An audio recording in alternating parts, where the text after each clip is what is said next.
I'm ready. All right, we're going to go ahead and get started this evening. We're going to call the Center to Planning Commission for August 4th, 2020 to order with a roll call. John Sessoms, Present. Jerry Harris, Here. Tiffany Morris, Here. Amber Beal, Here. Sorry. Craig Langford, Here. Devin Murphy, Here. my neighbor Joey Engel, and Jeff Saipon. I'm here as well. A couple of you guys a little hard to hear there, so just keep an eye on that as we go throughout the meeting. Just a few housekeeping rules as a reminder for the commissioners. As you make a motion or a second this evening, feel free to state your name to make it just a little bit easier for Todd as he types up our minutes. For the public or anyone that's joining us, just as a reminder, there is the opportunity for input from the public. If you joined virtually, there is a raise your hand function at the bottom. Feel free to click on that. If you happen to call in by phone, it looks like you can do an asterisk or a *9, and that will raise your hand. And then once you're recognized, we just ask that you state your name and your address so that we can have it for the record. So with that, we'll go ahead and get started. First thing on the agenda this evening is the approval of the planning meeting, planning minutes from 7/21 of 2020.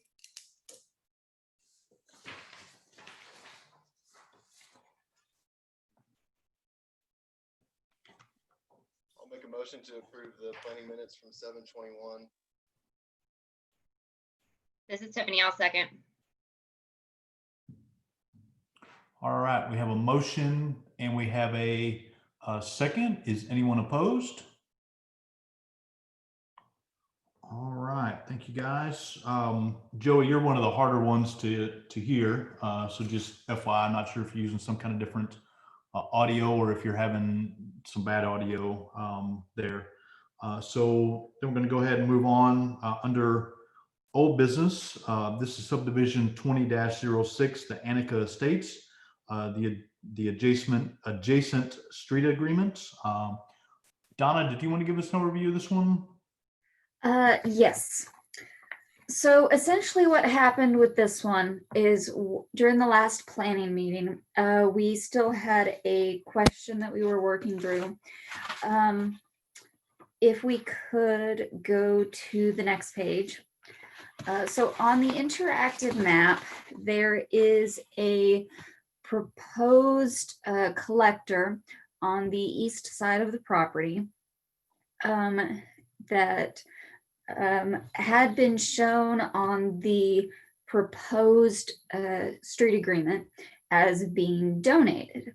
So because it was shown on the proposed, well, on our map as being a part of the current master street plan, we were looking at it as something that should not be donated, as something that should be part of it.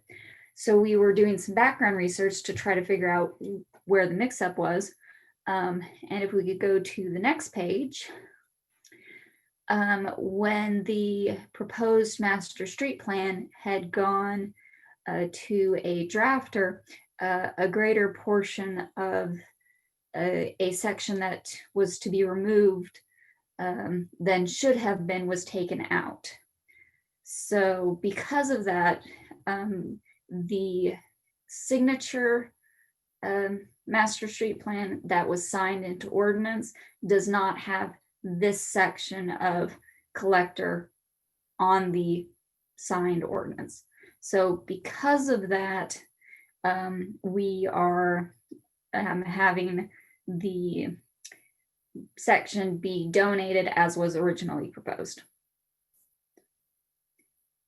which is this section here. So we are recommending that the adjacent street agreement as was proposed be approved. thank you, Donna. Are there any questions from any of the commissioners?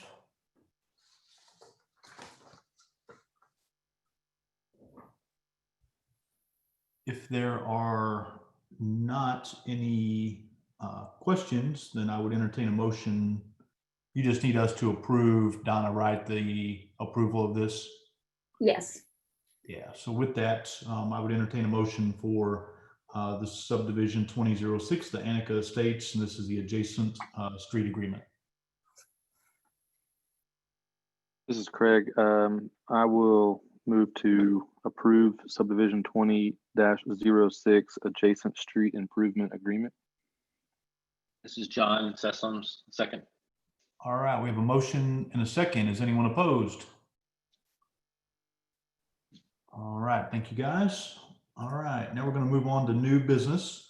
There was a revised agenda that was sent out. And so the public hearing, the rezone of the Heron property has been removed this evening. So it gets postponed until 9/1.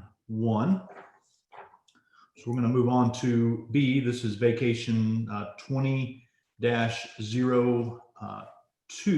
This is for the Lanchi property.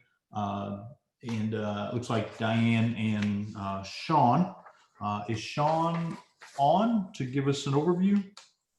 I am. Can you hear me? There he is. Well, yeah. So we're essentially trying to vacate a portion of the existing utility easement in our lot so that we can put an in-ground pool in. We've confirmed with all existing utilities that there's no lines that conflict with the proposed vacation. And pending the outcome of this vacation, we'll come back and do a variance request to confirm that the design provides ample, ample break versus the existing lines. I think there needs to be 5 feet between the water and the nearest electric line. And so we would ensure that that takes place and go through variance approval. All right, thanks, Sean. Diane, do you want to give us an overview? Yes. First of all, when Sean first applied for this, he had a 15-foot vacation there on the south easement and a 10-foot on the east easement over here. I just wanted to let you guys know that since the original public notice went out and the city resolution, because the city council is the final say with the vacations of easements. Sorry about that. I got to figure out how to turn off my audio on that. But so there is a decrease from what originally went out. This map does show the 7 foot at the back and 5 feet on the east side. And the purpose of this request is to reduce the rear yard utility easement from 20 feet to 13 feet and the side yard from 20 to 15 feet. Like I said, the council did set a resolution on the 14th of July to schedule a public hearing for the August 11th council meeting. Of course, Sean did say they're wanting to install an in-ground pool, and they did notice that they do have the easements on the back and that east side, which is the east side utility easement is actually what our Centerton Utilities uses for the franchise utilities and everything else on that one. The back one is just a general utility easement. And all that's currently located there is a Carroll Electric line, and the 7 feet stays away from their line there. We have reviewed everything, and like I said, we have gone through the state statute.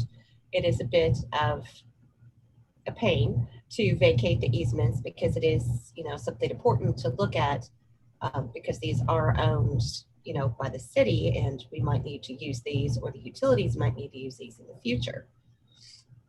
Like I said, the east side is within the utility corridor guidelines for that 20-foot utility easement. Centerton Utilities does have multiple lines in the current utility corridor, and the only other one is Carroll Electric.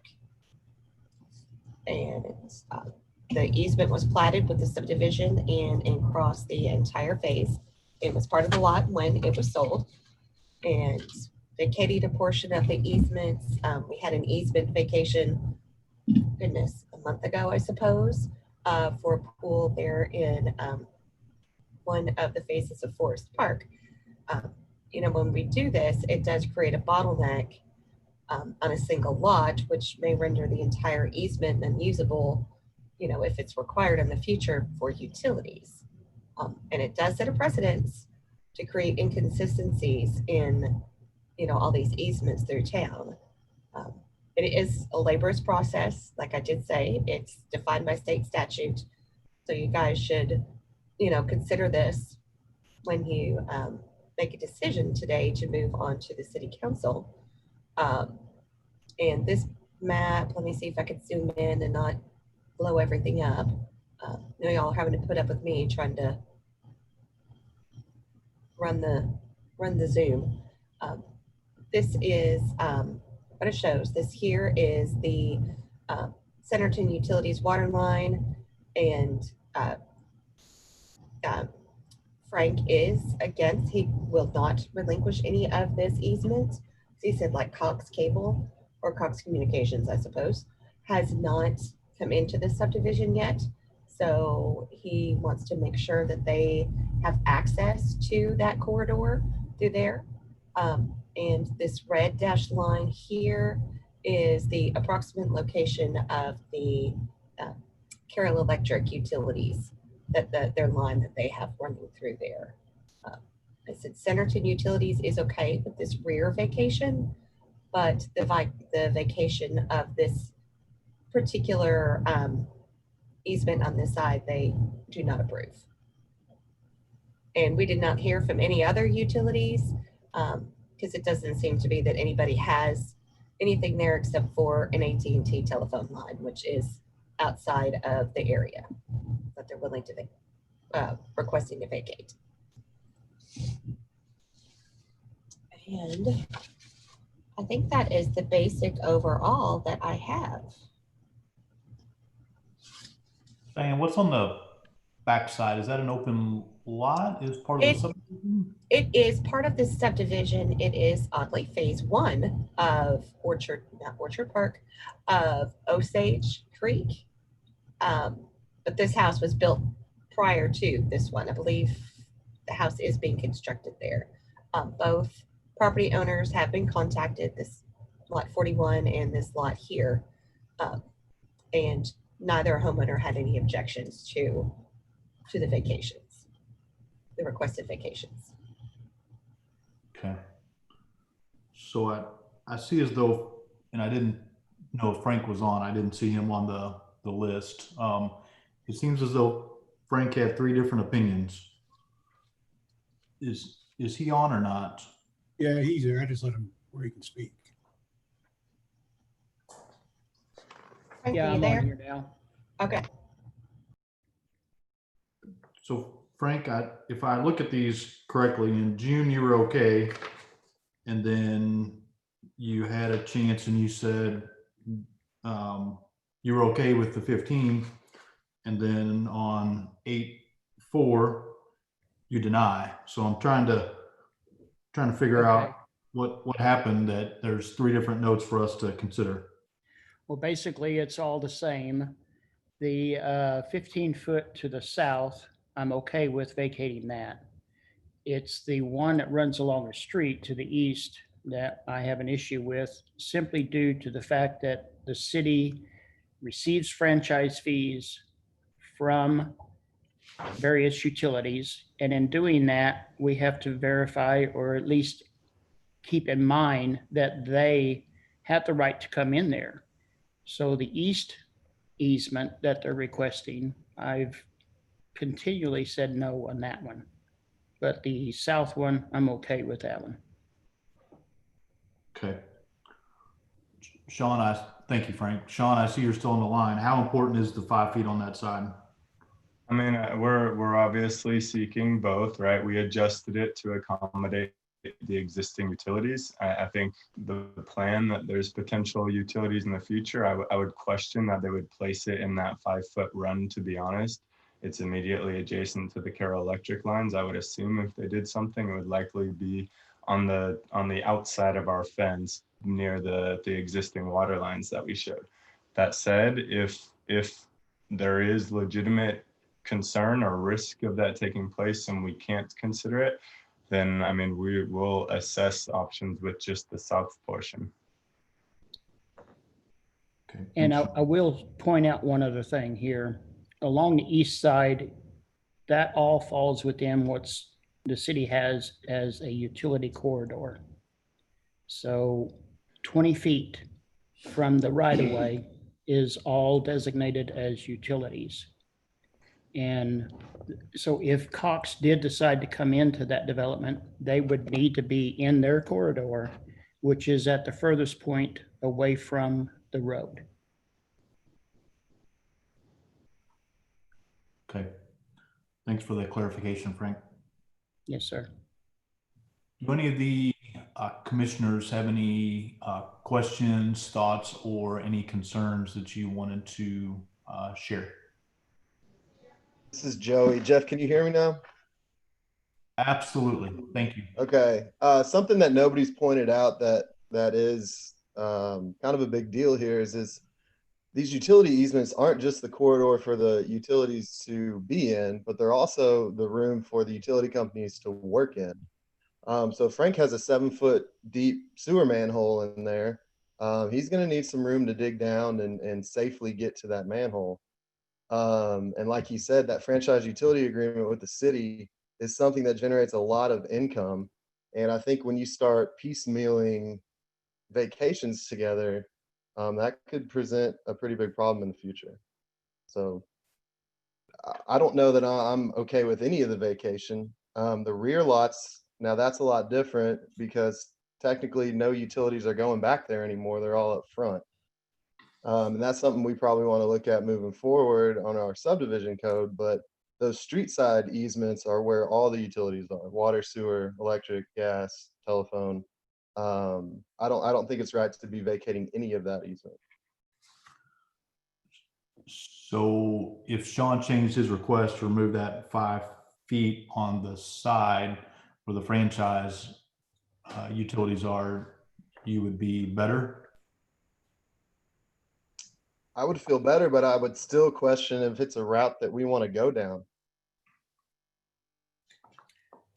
This is Lorraine. I would like to add something on these vacation of easements. Typically, when you look at the code, it has a statement in there about, have these easements been used, by the public? And these definitely have. And they were not put in as overly excessive easements. They were put in as what the utilities felt like that they needed at that time. Therefore, you do have the electric company running in the back. It might be possible to reduce that some, but I think that it needs to be carefully looked at on just vacating for the purpose of a pool. When you vacate, you're not going to get it back. So I just want to put that out there, what the purpose of vacating an easement is.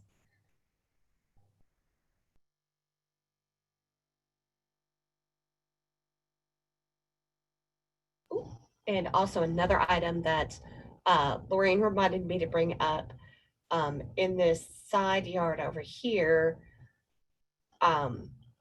even if we choose not to vacate this area, it does look like part of the pool will be within, past the building setback line, which would also require a variance by the property owner to be outside of the building setback.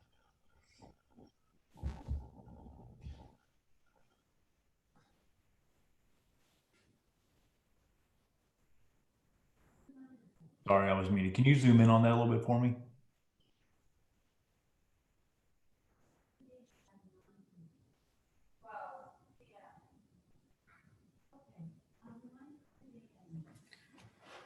For clarification, that design is all conceptual, and the plan was that pending the outcome of our vacation, we'll have the designer come back out and then build a design that will work within the existing space. So it's conceptual and definitely not reflective of potentially overlapping with the line.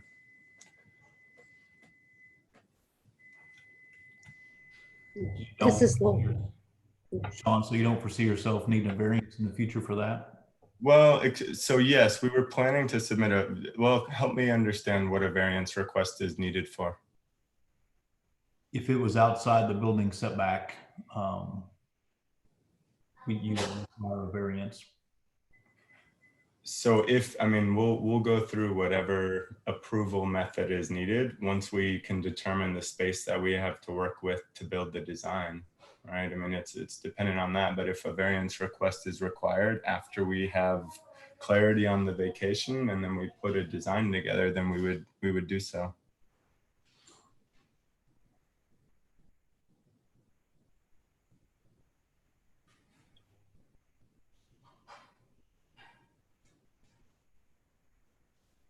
Yeah, I think the variance is probably going to be a little bit tougher in that area too. I'm just trying to see, especially without knowing exactly what's behind it.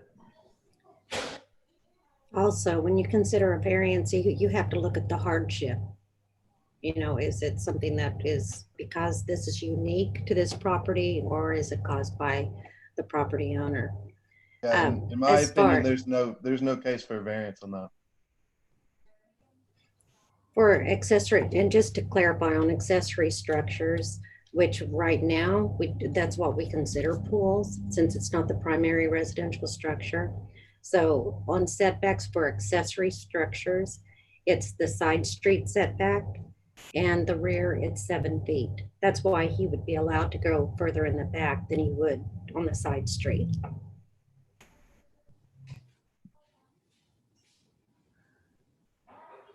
Does that make sense, Sean? Yeah.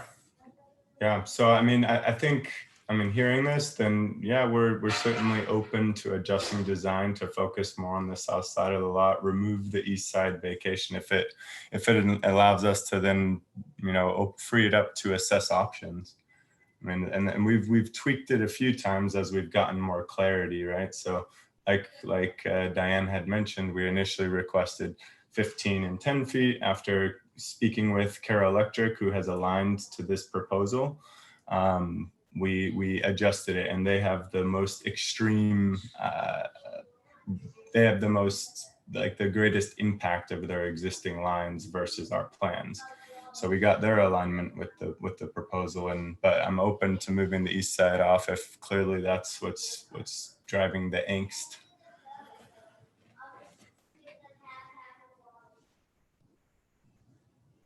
Okay. Any other questions, comments, or concerns from any of the other commissioners?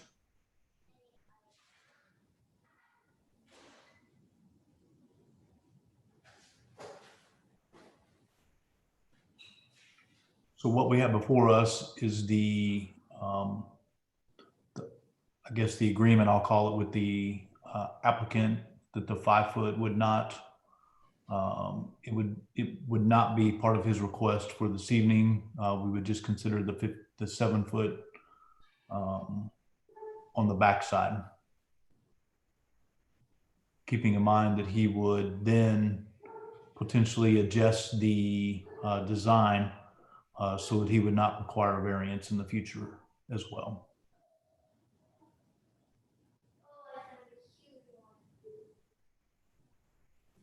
Now, Laureen, can they remove that 5 foot at this point in time on the east side and just go with the south side, or will they have to start the process over again because it's state statute? No. Okay, I just wanted to double check.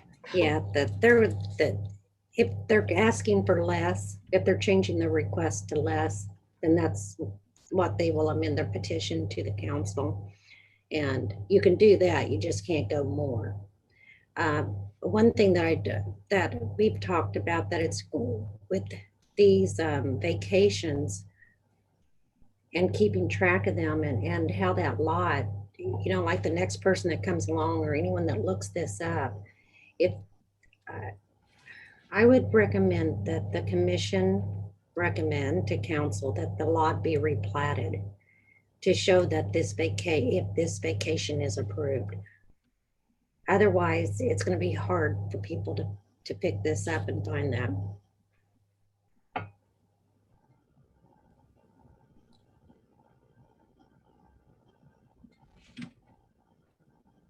And that would just require additional paperwork on Sean's part, is that correct?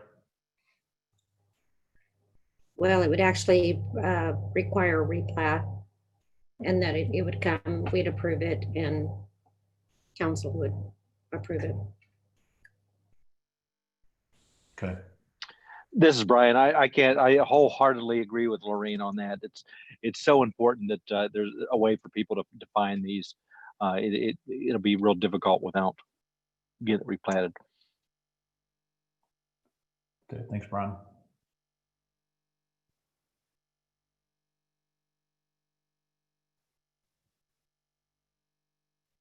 Okay. If there's no additional or further comments or questions from any of the commissioners, then I would entertain a motion in regards to the vacation 20-02 for the Lanchi property.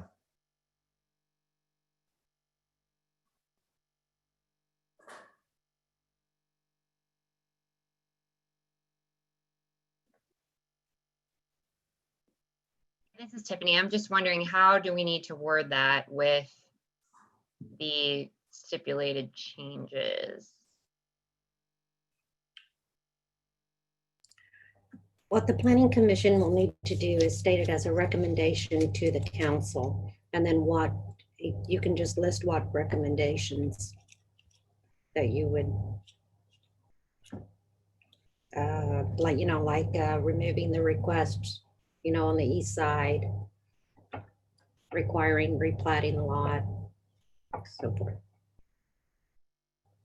Okay, well, obviously this is still me, and I will make a motion to recommend to council the vacation 20-02 Lanchi properties with the changes as aforementioned, with not requesting the 5-foot variance to the east, or the 5-foot vacation, excuse me, to the east, and then also would recommend to council that there be a replatting of the lot. Does that cover it? This is Craig. I think it is. This is Craig. I'll second that. All right, Todd, if you'll get ready, I'm going to do a roll call on both of these since it is a recommendation to the council, and which does have the public hearing portion of this. So with that, we do have a motion and we have a second to approve, and I would like to do a roll call vote. John Sessoms, Yes. Jerry Harris, Yes. Tiffany Morris, Yes. Amber Beal, Yes. Craig Langford, Yes. Devin Murphy, Yes. Joey Engel, No. and Jeff Seifarth. Yes.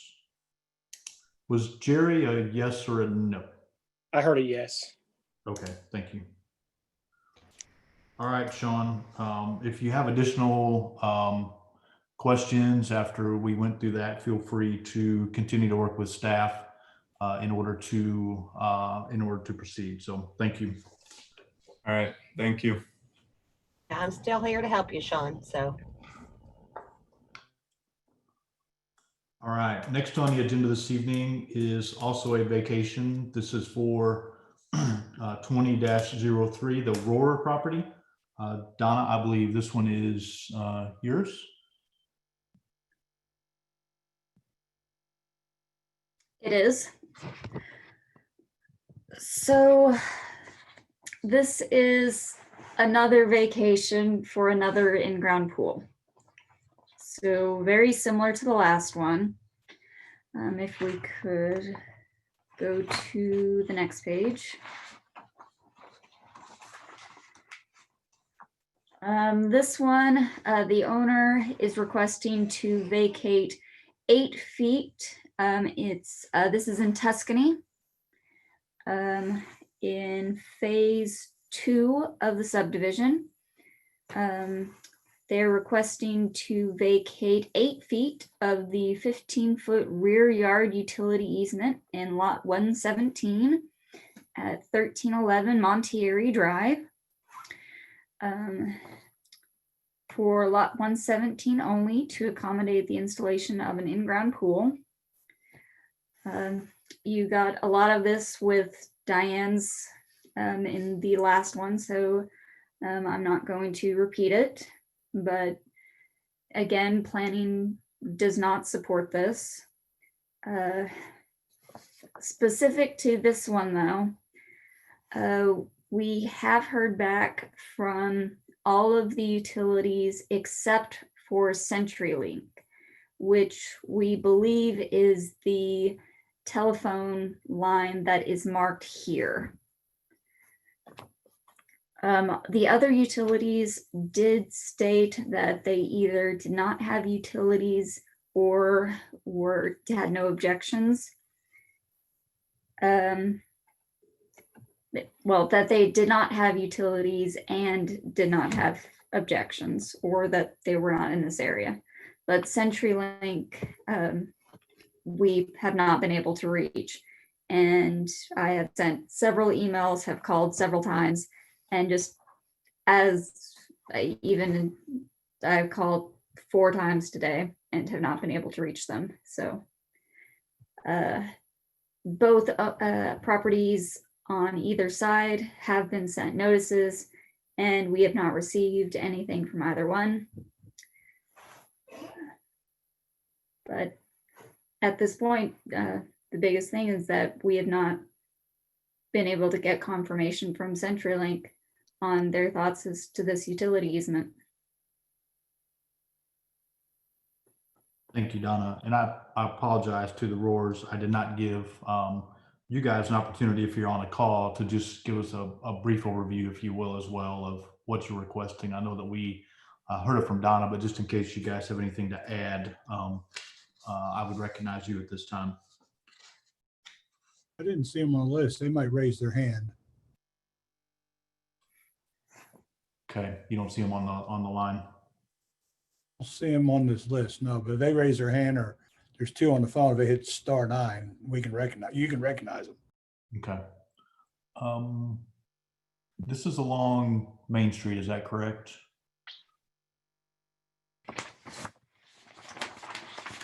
Yes, Jeff, it looks like from the plot, this is along Main Street. I would like to add, this is John, that part of that neighborhood, that street in particular, CenturyLink has, I don't think, and I'm fairly confident on that they have installed yet. They were planning to install, but they haven't begun construction to install on that particular road. That is the newest road that's next to the stone wall along Main Street. Thanks, John. And I forgot that may be why you haven't gotten a response back from them, because they haven't installed yet. So. Yeah, I Hey, was Jeff. able to reach Mike one day, and he said that he would get back to me, and then never did. Jeff, this is Frank. Yes, Frank. Hey, just to let you know, we've not received any permit request from CenturyLink to install along this street yet. And when they do, it'll be up front. Okay, thank you.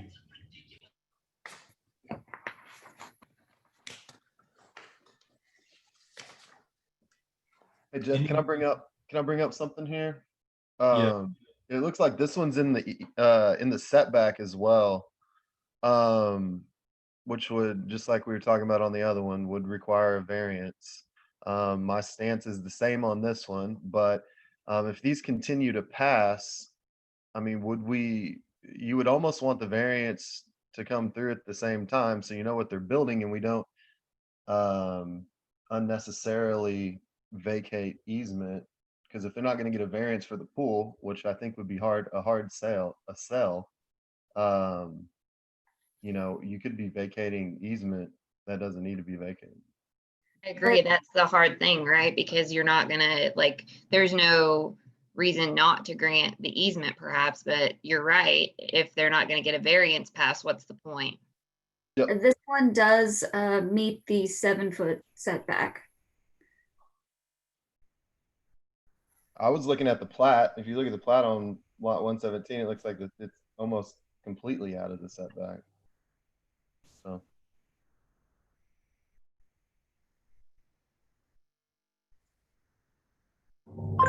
Yeah, so you're looking at the setback is the innermost line, and then the easement's the one closest to the 93.16, correct? This rectangle is less accurate than the actual drawing of the pool. Okay, but regardless, that looks to be a 30-foot setback if that easement's 20. So I don't, where'd the 7 come from?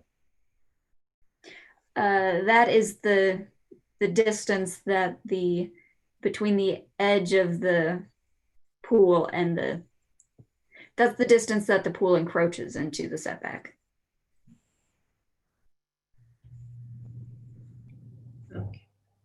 This is actually an easement vacation plat, and this is what they will file. And this you can track. Like when this gets approved, or should it get approved, this is what they will record. So this is what I'm talking about, like for the other one. But okay, according to our code, we have that an accessory structure can be 7 feet from the rear property line. That's why you're seeing everything go 7 feet. Gotcha. And yeah, it's a weird number, but that's what it is. And then also, I guess, to make sure that hopefully this is the entire structure that they're asking for the variance, because if it's just the pool and then you have the concrete sidewalk or decking, that's part of the structure. So so we don't know specifically on this one then whether they're going to request a variance in the future. I mean, we can assume that they're not based on a drawing, but we wouldn't know that for sure based on this one. Is that correct? correct. Well, I mean, right now they wouldn't, if they have to request a variance, then they're going to come back and have to request more of a vacation, actually.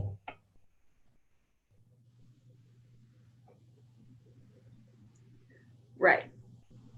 And we've not been able to locate them on the phone or virtual or anything. I don't see them, Jeff, unless they, like I said, raise their hand or hit *9. There's 2 on the phone there. Okay. Yes, no one has raised their hands.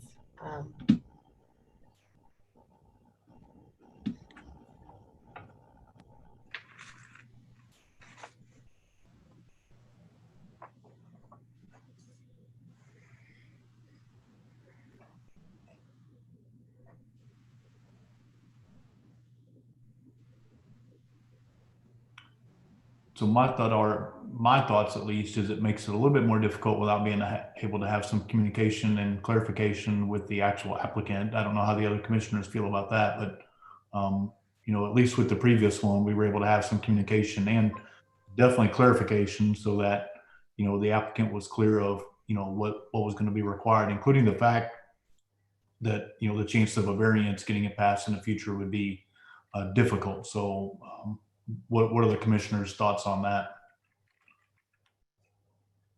That's Jeff, this is John. It's my thought as well. And I would really like to know if that included, if the drawing included the entire structure, or as Lorraine said, is this without any concrete or decking or anything like that would then have to vacate even more property.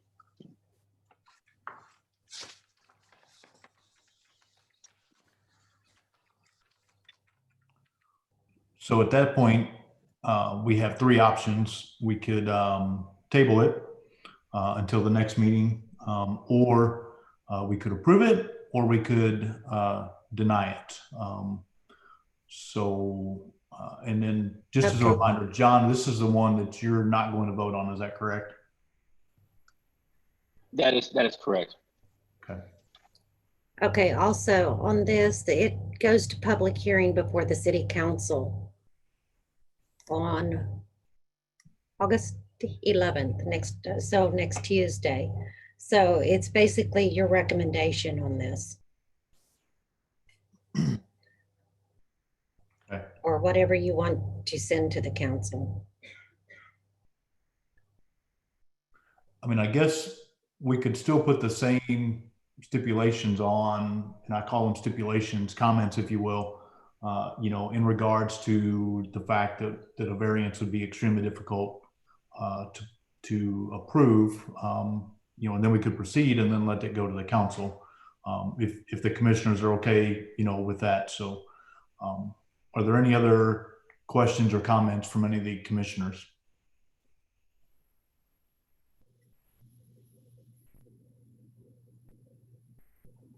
Okay. If not, then I would entertain a motion in regards to the vacation 20-03, the Roar property.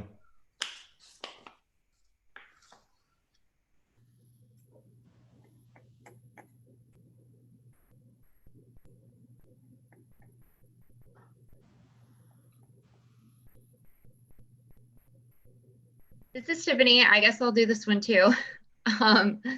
So I'll make the same stipulations on this one that we recommend to council based on the structure that we have, and noting that this one would also need to be replatted if approved.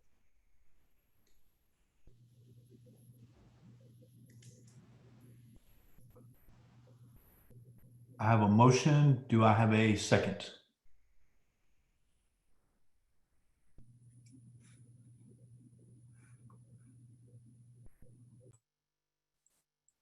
Second call for a second.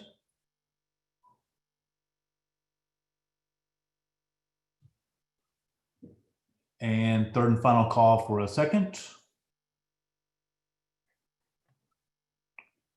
Without a second, that motion fails. So next I would entertain one of our next two options, which would be to table or to not approve.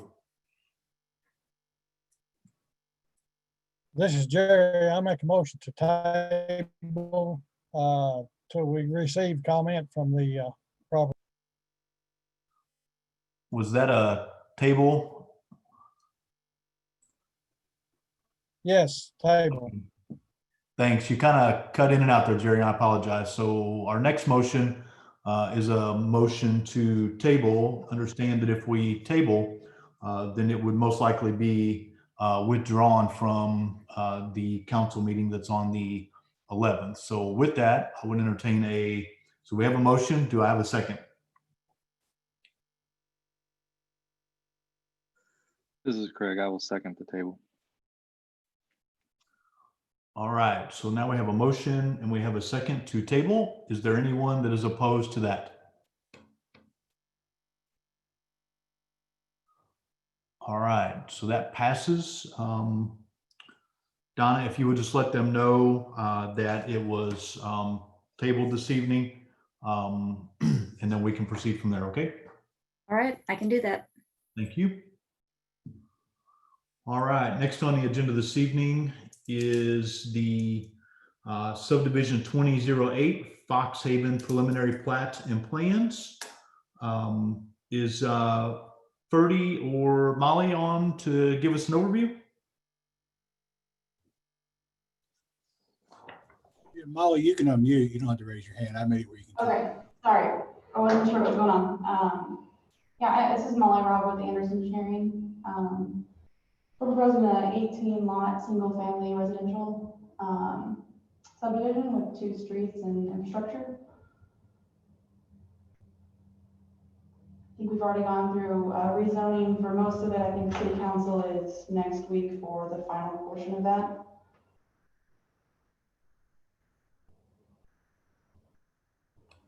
can you walk us through your waiver request, please? So we requested waivers on the storm pipe materials from RCP to HDPE and HP. It performs the same, is a little more cost effective and easier to install. Then also the standard Curvylent 2 type no drop inlet, with similar reasons.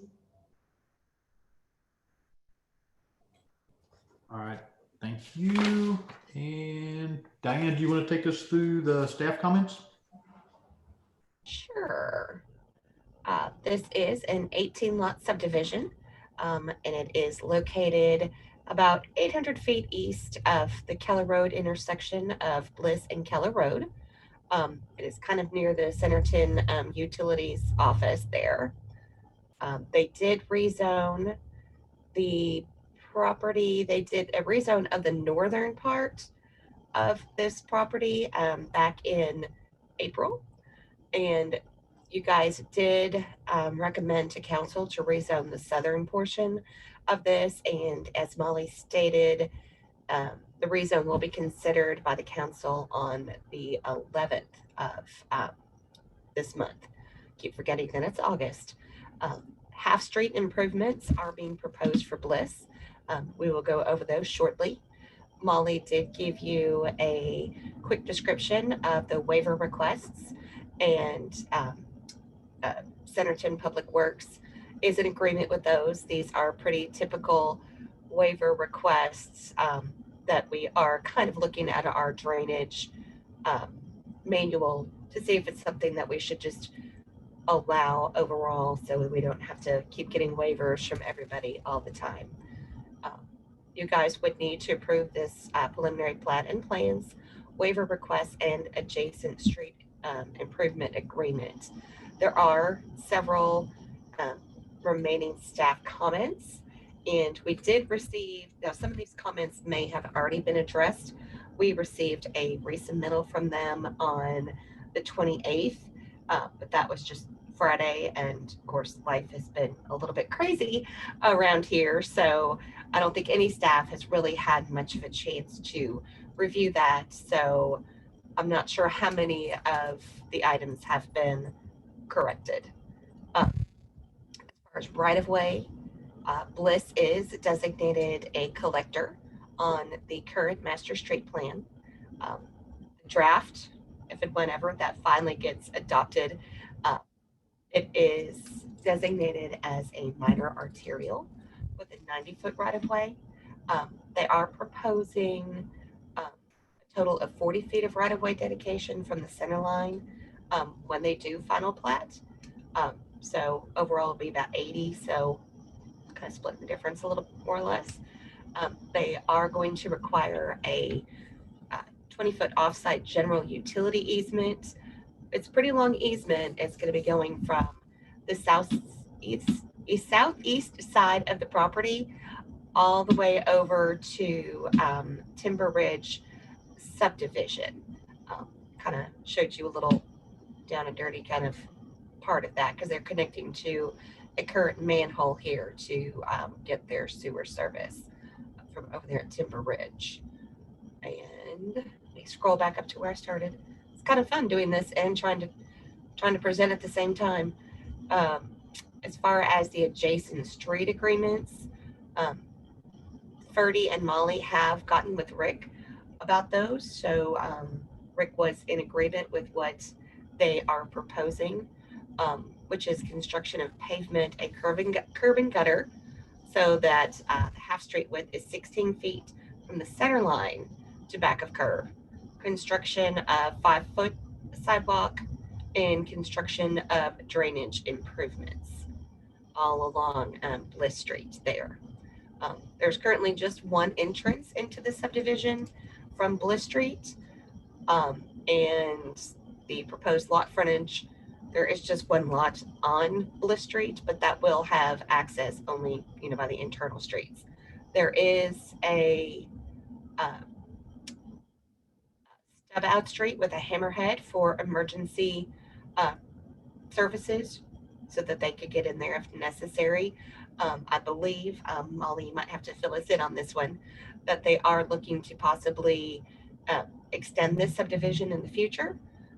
So that way this road would continue on and possibly connect, I don't know, either to Bliss or over here to Keller. I don't know what their plans are by any means. That there would also be a connection off to the east if this property over to their east also develops. But currently there is just the one access with emergency turnaround availability. Utility service, like I said, they're connected to public sewer from over there in Timber Ridge subdivision, and they will be connecting to water from the existing lines there along Bliss Street. There's no existing easements. There's no floodplain anywhere on this property or nearby. Checked the wetlands mapper and does not seem to be any even potential wetlands on this property. Common space, there's none proposed with this development, and the detention pond is on the northwest side of the property adjacent to Bliss Street. And then here are comments for planning. Our comments were at this time pretty minor. We have just updated our certificate of ownership and right-of-way signature block and verbiage to include basically something that all of the utilities will agree on, because a lot of people were having to do one for the city of Centerton, one for Carroll Electric, and then another one for Black Hills. Well, we all got together and came up with one that all the franchise utilities could agree on.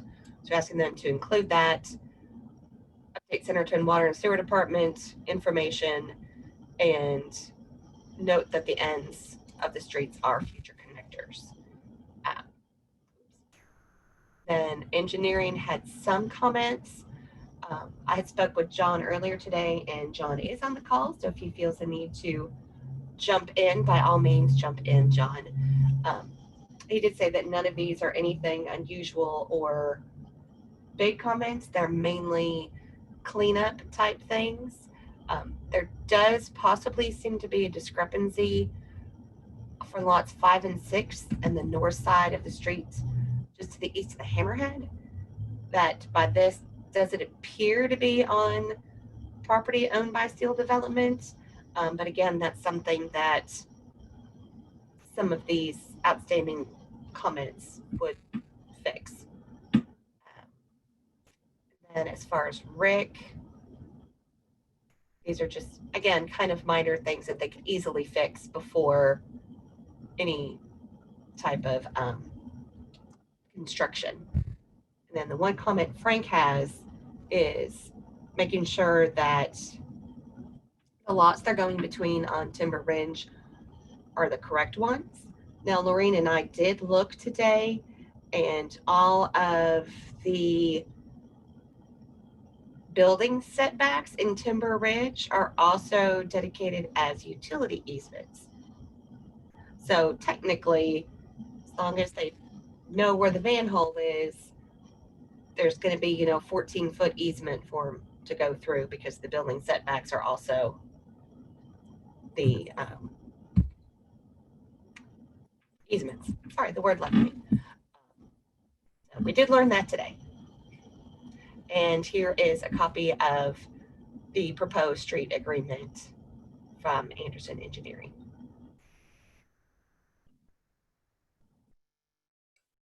There's the plat. Zoom in. See, Donham does better with not having blurry images when you zoom in. But that's the overall on the subdivision. Like I said, there are still some outstanding comments. John, if you want to make any comments on those, if you guys, of course, have any questions, ask away. Are there any questions or comments from any of the commissioners?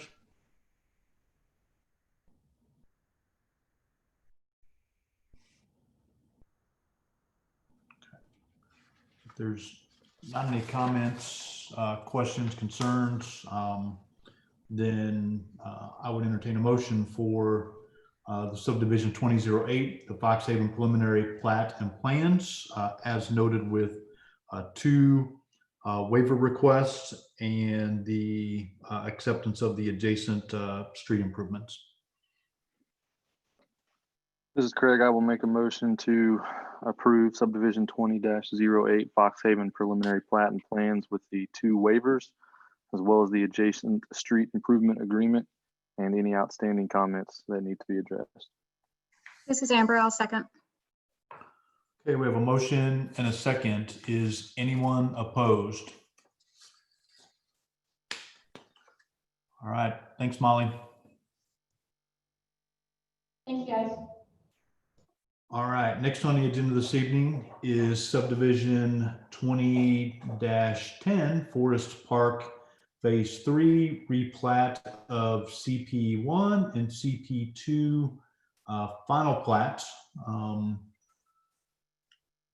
Who's on? Is either Jeff or Christian on from Bates and Associates? I didn't see them, but Tim McGuire's here. Okay, but Tim, sorry, Tim, didn't see you. Did you? Oh, I'm wanna- sorry. Andy Hooper with Bates and Associates.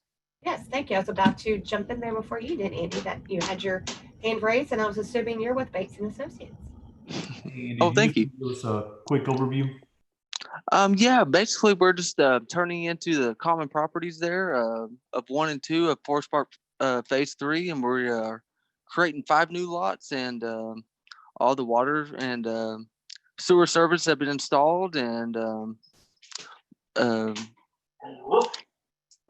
basically we're trying to initially it was a replat, but now it's a final plat, so we're just creating 5 new lots in this Phase 3. Thanks, Andy. Let me see, Diane, is this? Yeah, Diane, is this you as well? Yes, it is me again. I'm the driver and apparently the large presenter for this one. You guys just saw this one, the preliminary plat. Oh gosh, what was that, 2 weeks ago now? So they are coming back with their final plat. As Andy had said, they are replatting the common properties here on the west side of Forest Park Phase 3, which was just platted earlier this year. Yeah, it was back in February, did the final plat for Forest Park Phase 3, and the final plat was approved back in February and recorded in February also. All of the right-of-way dedication, adjacent street improvements, which weren't required, but any right-of-way easements and dedications were all done with Phase 3. So those have all been done. And we haven't had much of a chance. I have finally had a chance to review the documents because we did receive those also July 28th. And, but nothing really has changed, especially on the preliminary now final plat since the meeting on the 21st. And the record documents, all of the infrastructure was installed during Phase 3, so they only added sewer taps and water meter cans during this. And final site inspection, Frank went out there and looked, and he said everything was acceptable that they had done. Any warranty bonds were all approved with Phase 3. Asked Frank if he needed anything additional. He said no. They paid for the cans and everything themselves, so it's on them. You guys did recommend that they provide a geotech testing for the lots since there was a lot of fill on these properties when they were working on Forest Park Phase 3. They completed that test and they were found acceptable for building sites. So they have completed all of their tasks. Here are the few comments that I had when I looked at it. Again, that dedication statement that I just went over with Fox Haven, same thing for this one. It's just a new updated version. And there's just a little arrow for the property owners for the high school. I'm not going to try to pronounce their name because I will probably butcher it. And then for the record documents, the only comment was to include all easements and show any existing like drainage pipes and easements on the as-built. I believe that they were shown the as-built for phase 3. But as far as I haven't received anything from anybody else as of the other day, I can't say I had a chance to look at BSNA today to see. But, you know, like I said, there wasn't a whole lot that they had to do. It was mainly a replat because all the infrastructure was already there. All right, thanks, Diane. You're welcome. Any comments or questions from any of the commissioners?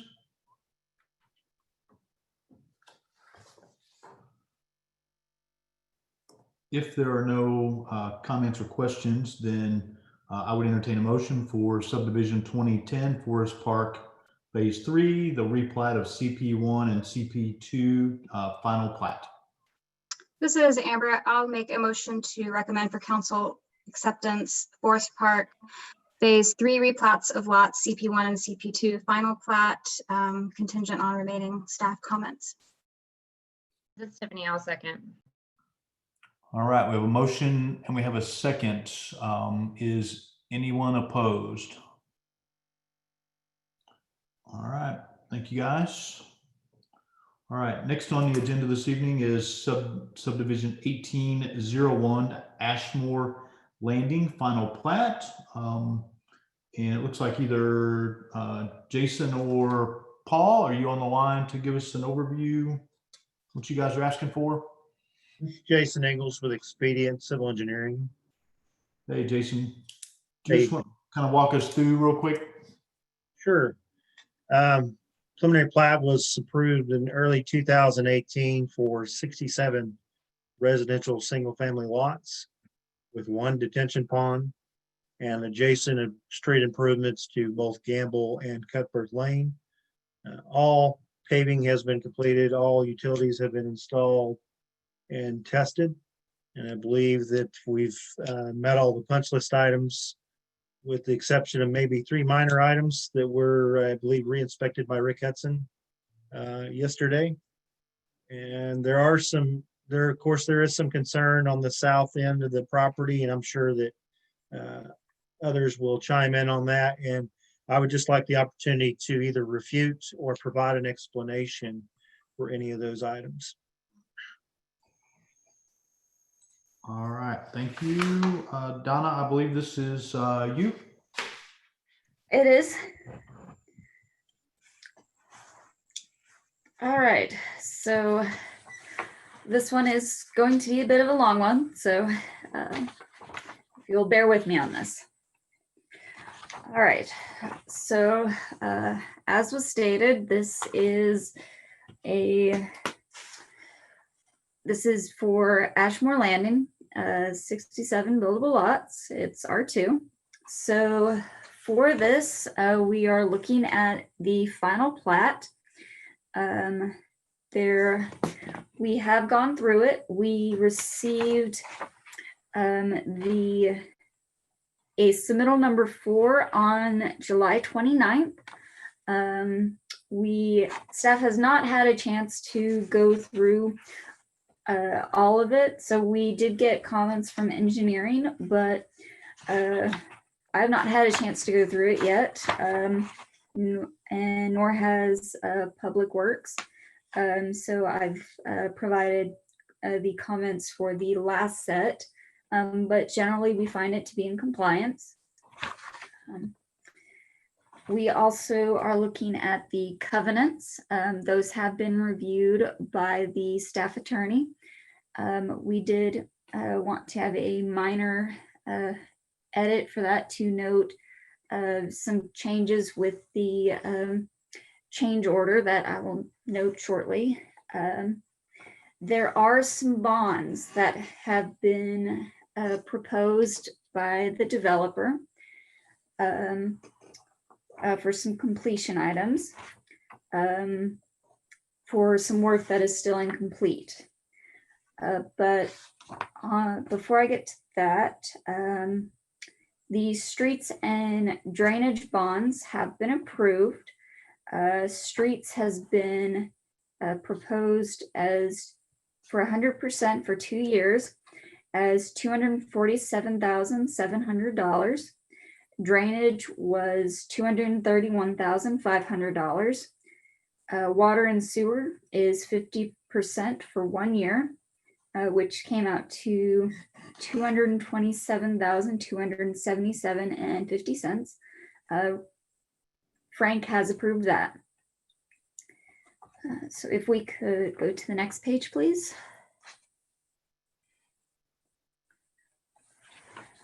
All right, so the final plat does dedicate right-of-way. 30 foot of right-of-way is being dedicated along Gamble Road, and 25 foot of right-of-way is being dedicated along Cutbirth. There are adjacent street improvements being made along Gamble. There was a half street improvement with 5 foot sidewalk. Cutbirth had 24 foot with roadside ditches. One of the punch list items was doing some tweaks to the ditch to make sure that it drained properly. And then the interior street was 30 foot back of curb with 5 foot of green space, and then 5 foot sidewalks on each side. There is existing utilities that were being connected to with an easement adjacent to the detention lawn. We got a letter on 4/5/19 confirming the landing strip closure to FFA. There has been some trouble getting a hold of FFA to confirm when the orange balls are going to be removed. So that's just an item that's going to be taken care of whenever it's taken care of. FFA is being difficult to get a hold of. So as for remaining items, planning is requesting a couple of waivers regarding the pond. When the preliminary plat was approved, if we could go to one page next, please. The pond was approved during the preliminary plat stage without any waivers, but it was approved with 3-to-1 slopes and without a 10-foot maintainable area. So planning has requested waivers to basically to document the fact that it was approved without those waivers in place. However, on the note of the pond slopes, there is a section of the pond that has been built even steeper than the 3-to-1 that was approved, adjacent to the head walls. So the waiver letter does note that, and when we went out on the site inspection, it has been sodded and it's been pinned, but because that area is so close to the sidewalk, what we think we would like, planning is recommending that there be some kind of safety rail or something installed because it's so steep and so close to a sidewalk. There's also a waiver or a letter that we received very late yesterday for the area between curb inlets D2 and D3 for lane spreading. Essentially the storm, when there's 10 years storms, the water is supposed to leave a 10-foot lane clear for driving, but because it is where the road curves, traffic is very slow, so engineering does not see a safety concern there, so they are recommending approval. This is also something that was approved this way during the preliminary plat stage. So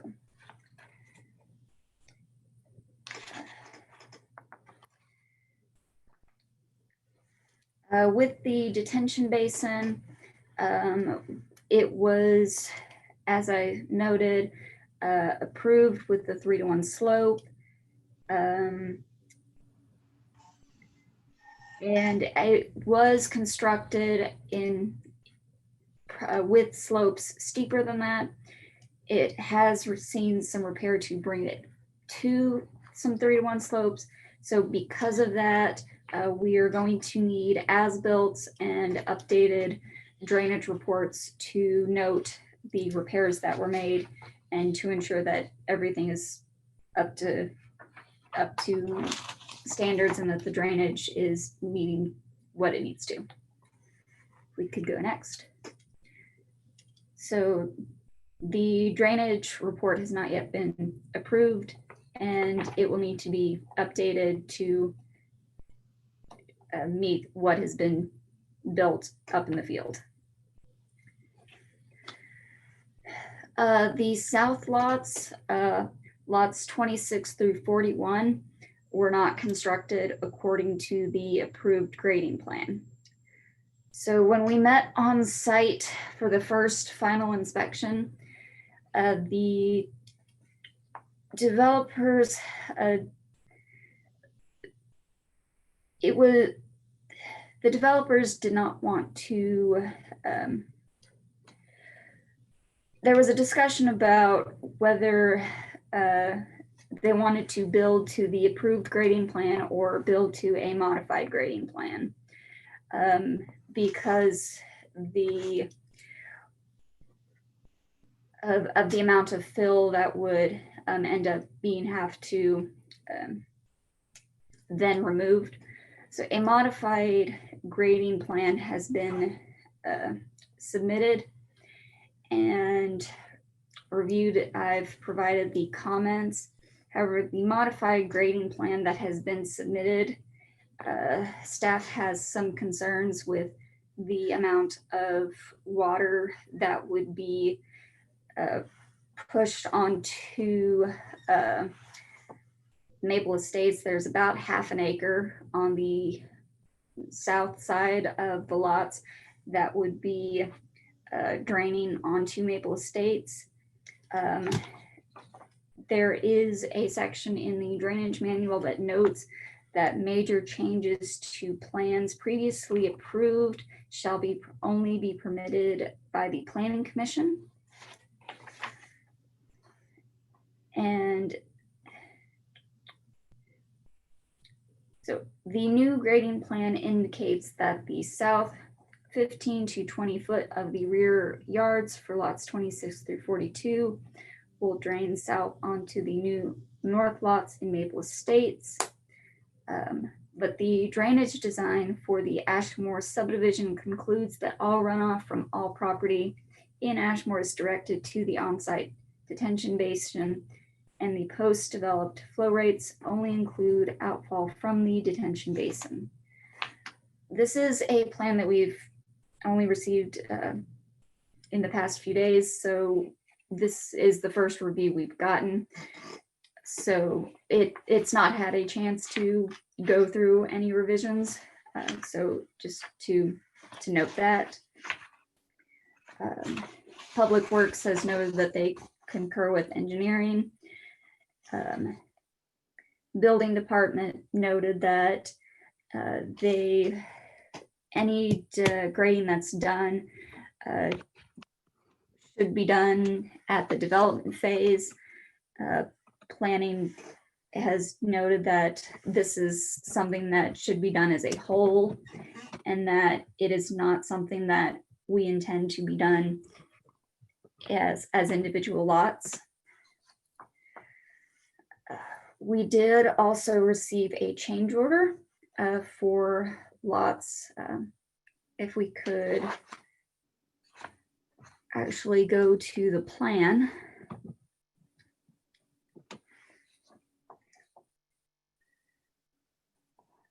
Next page, please.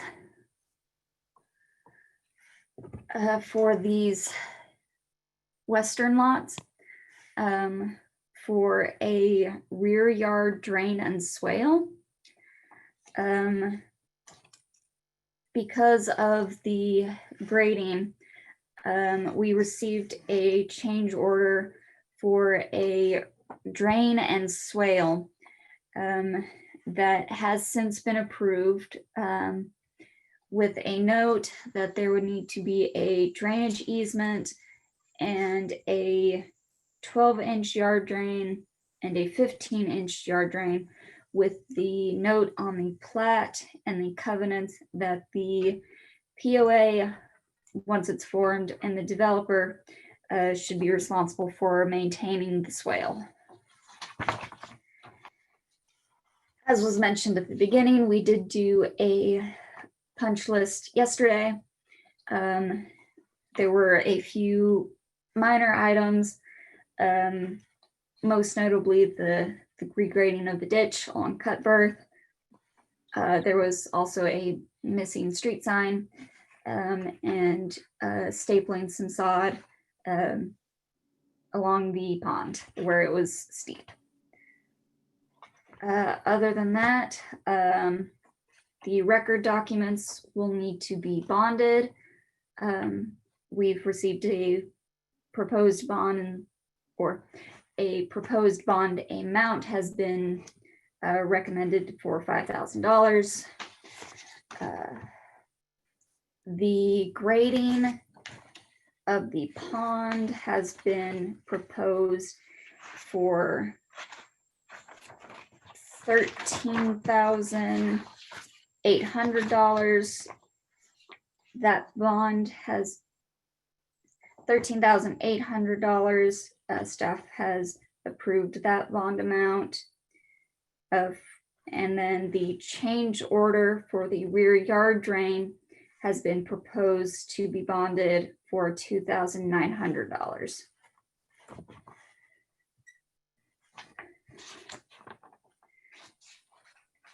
And I believe that covers everything. All right, thank you, Donna. And I understand, Ginger, that you want to speak. If you'll give me just 1 second here, I will recognize you and let you ask a question or make a statement. John, any thoughts on the drainage, whether it be the analysis or the report? And I don't think you've had a chance to see it yet, but any thoughts on that yet? Hello, Jeff. Can you hear me? Yes, sir. Okay, I guess just to kind of expand a little bit on what Donna talked about. So the original drainage design for the subdivision was for all the stormwater to go to the detention pond, and then that was the only release point from the site. And it's my understanding that the developer did not want to grade the southern lots and the west lots per the approved grading plan, because he's going to put fill on these lots and then turn right around and have to remove it when he builds the houses, which makes sense. So then the question becomes, so how do we ensure that the site gets graded in accordance with the drainage analysis? And so the engineer submitted a revised grading plan with, and I think that was in one of these exhibits that Donna had just a minute ago, if they could bring that up. And then I guess, but the question I have about that is, if you look at the contours on the revised grading plan, it indicates that about the rear 15 feet of the south lots will drain to the south. And if that's the case, then that does not match the drainage design. And then I guess it also raised the question about potential impact to the property owners in Maple Estates. So I wasn't sure what the engineer's thoughts are on that. And then I guess the last point on that is, when does this grading, when is it completed? If it's not completed with final plat, then it's completed with the construction of the homes. And if that's the case, then who confirms that it gets built per this grading plan? So those are my thoughts. Okay, thanks, John. I think Ginger had a question or a comment at this time. I would like to recognize you to speak. Again, we just need your name and your address, please.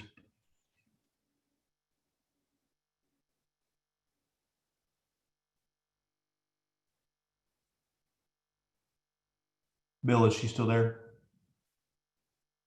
Yeah, and she's unmuted. I'm not sure what's going on. Ginger, if you can hear us, we cannot hear you. So I'm not sure if there's some communication or what's going on. I wonder if she's got her phone muted.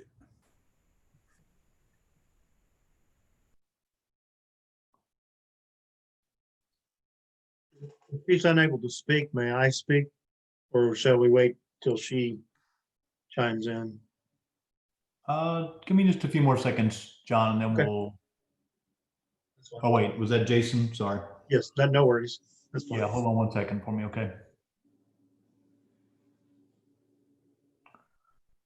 Could So- she tap into the Q&A? Yeah, that's what I was gonna say. Bill, if there's some way you can communicate to her, or even, Ginger, if you can hear us, feel free on the Q&A portion to type a question or a comment or a concern, and then we can read it aloud. So with that, She said she'll call in on the phone. okay, well, we'll recognize her in just a second then, okay? Jason, I will allow you the floor right now to speak on any of the comments from staff or from John. Sure. First of all, I'll touch on the 3 remaining punch list items. I don't know if Rick Hudson is present in the room or on the phone, but I'm here. those items, the only thing remaining is just the sign. All those other items were removed. The ditch was taken care of. The sign had to be ordered, and it can't get here till Thursday, so they'll get that installed as soon as they get it. As far as the drainage on the south, it's very difficult to fill a lot to the property line without sloping a portion of that back to, original ground. And it needs to be a reasonable slope at that. You can't just do a 3-to-1 down. I mean, just picture yourself buying a house with a big old huge slope going down the back of your house. So we opted to do about 15 feet of grass, may I mind you. This is not impervious area. We plan on draining all the yards and stuff back to the front of the lot. We've lifted it up so we have a minimum of 1% from the back of the lot to the curb line. I know that the drainage analysis states that all of it would go to the pond. However, I would like to point out to the commission that the Maple Estates, and I know this is nobody's problem in the room, but Craft and Tolan Estates Associates, when they designed that subdivision, they did not account for water running onto their property that came across our property. It came across our property in the corner, and then it was on their property.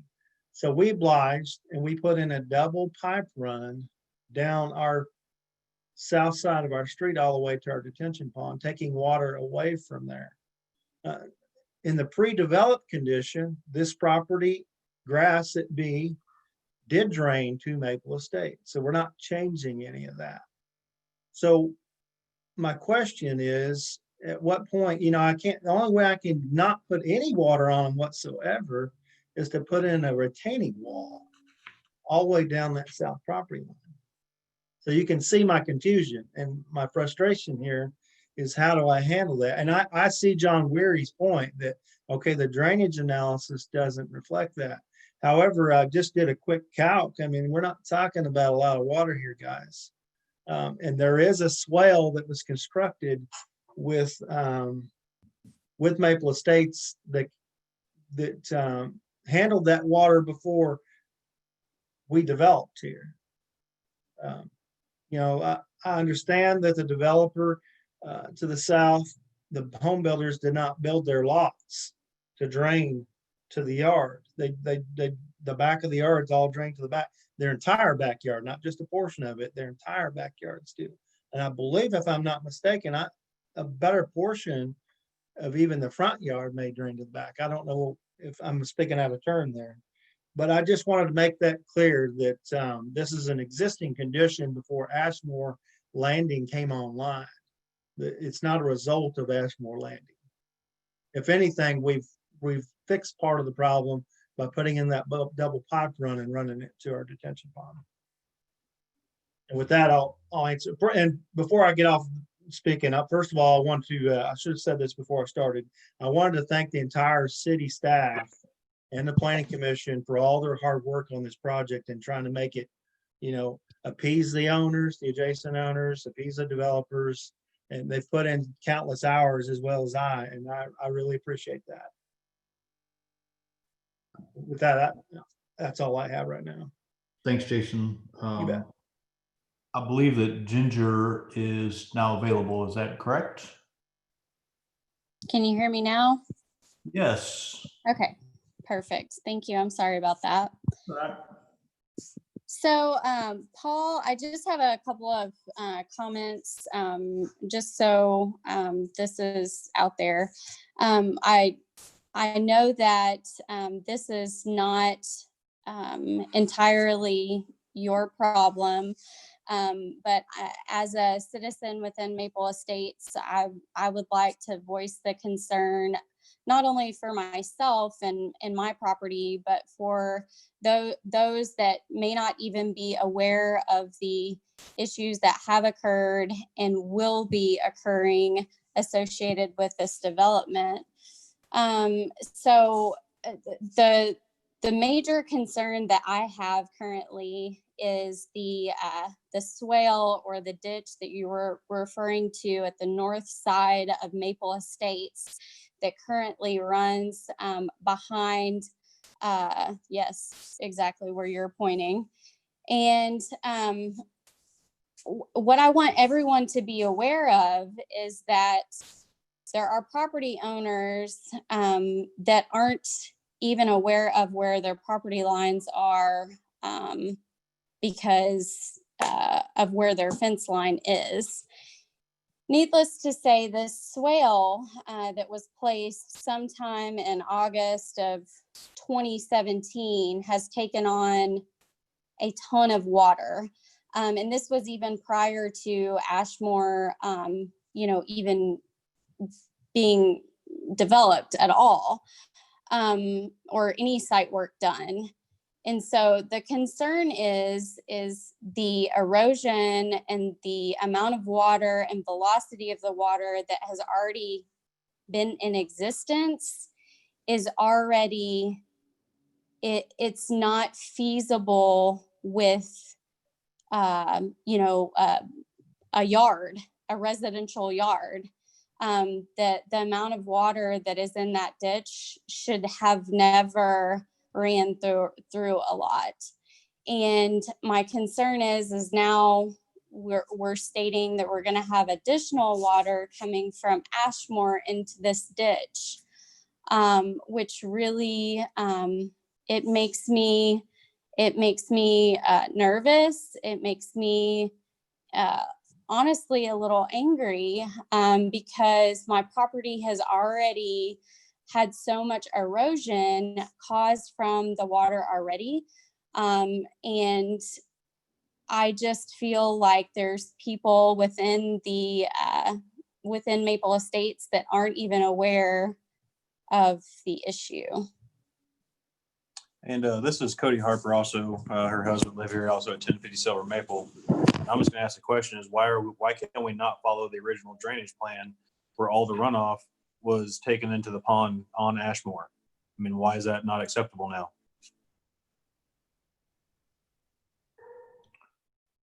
Yeah, so we haven't approved it yet. And so, it's for consideration this evening, whether it's something that we want to consider or not. So not anything that's been approved as of yet, Cody and Ginger.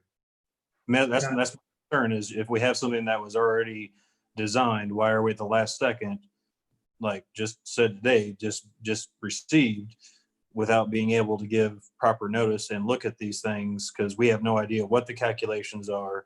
And it's been our understanding up until this date that yes, Ashmore was taking on all of the water.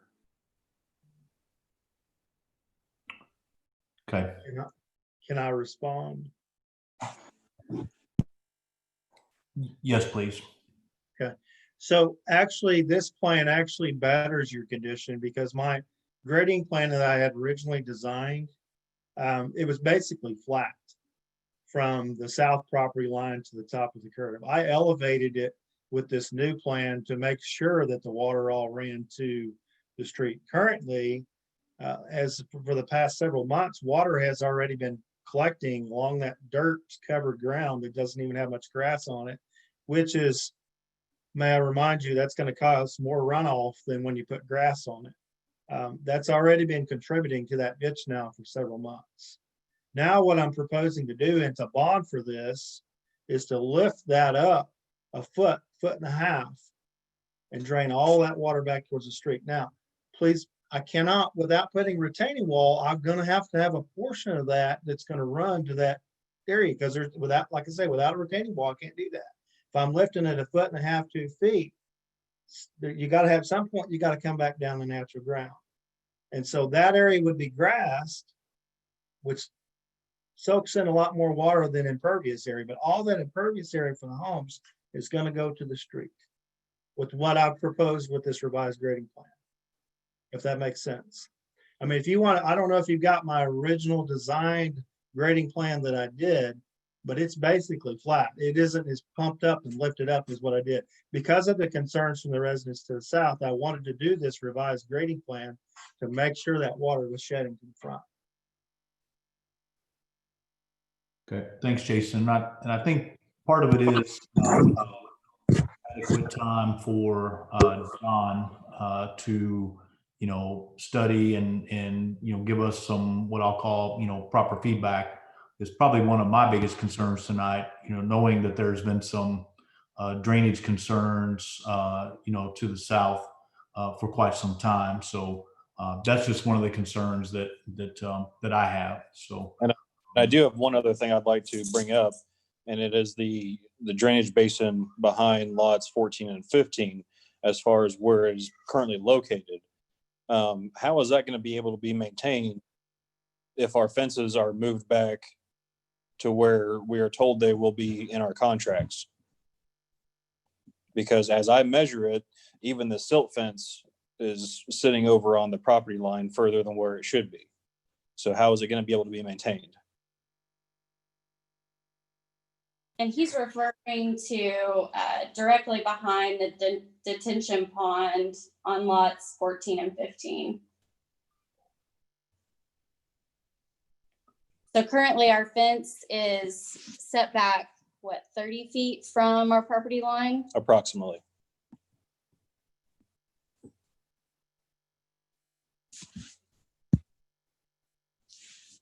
You guys still got me? Yep. Okay, let's make sure.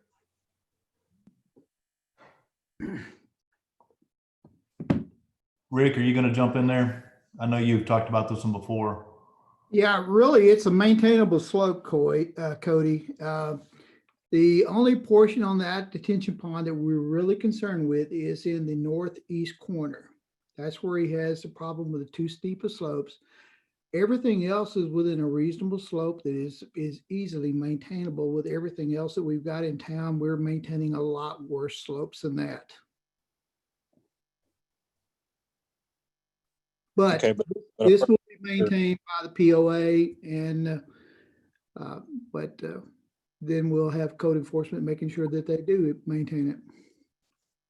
okay, and then my other question for the developer would be, obviously, if we have a issue with where things are at as far as the slope, who is going to be responsible for correcting that?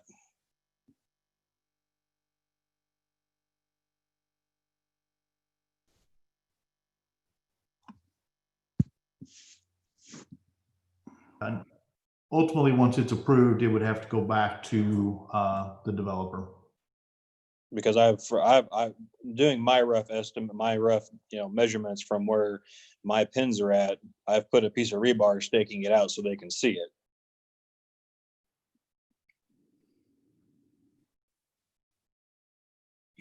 And Jason, have you been back there to review that at all? Briefly, I have, but not lately. I haven't. No. Okay. No, I mean, it's a viable concern. I understand your frustration. I do.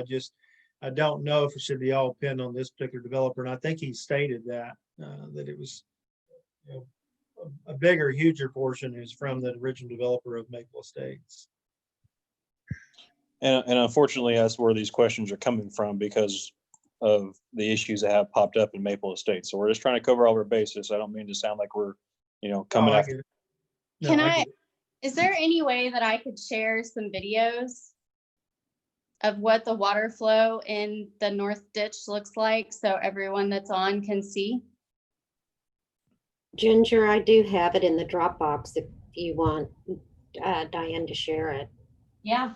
Or we can wait till the next.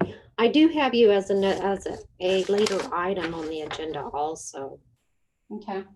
So I don't know which, Jeff, what you would like to do, but they had asked to be on the agenda to discuss their drainage issues. And so But I would like to say that the two pipe that Ashmore put in to collect the water from the crossing of the road is carrying that all through their internal system now. None of that water should be coming their way ever again.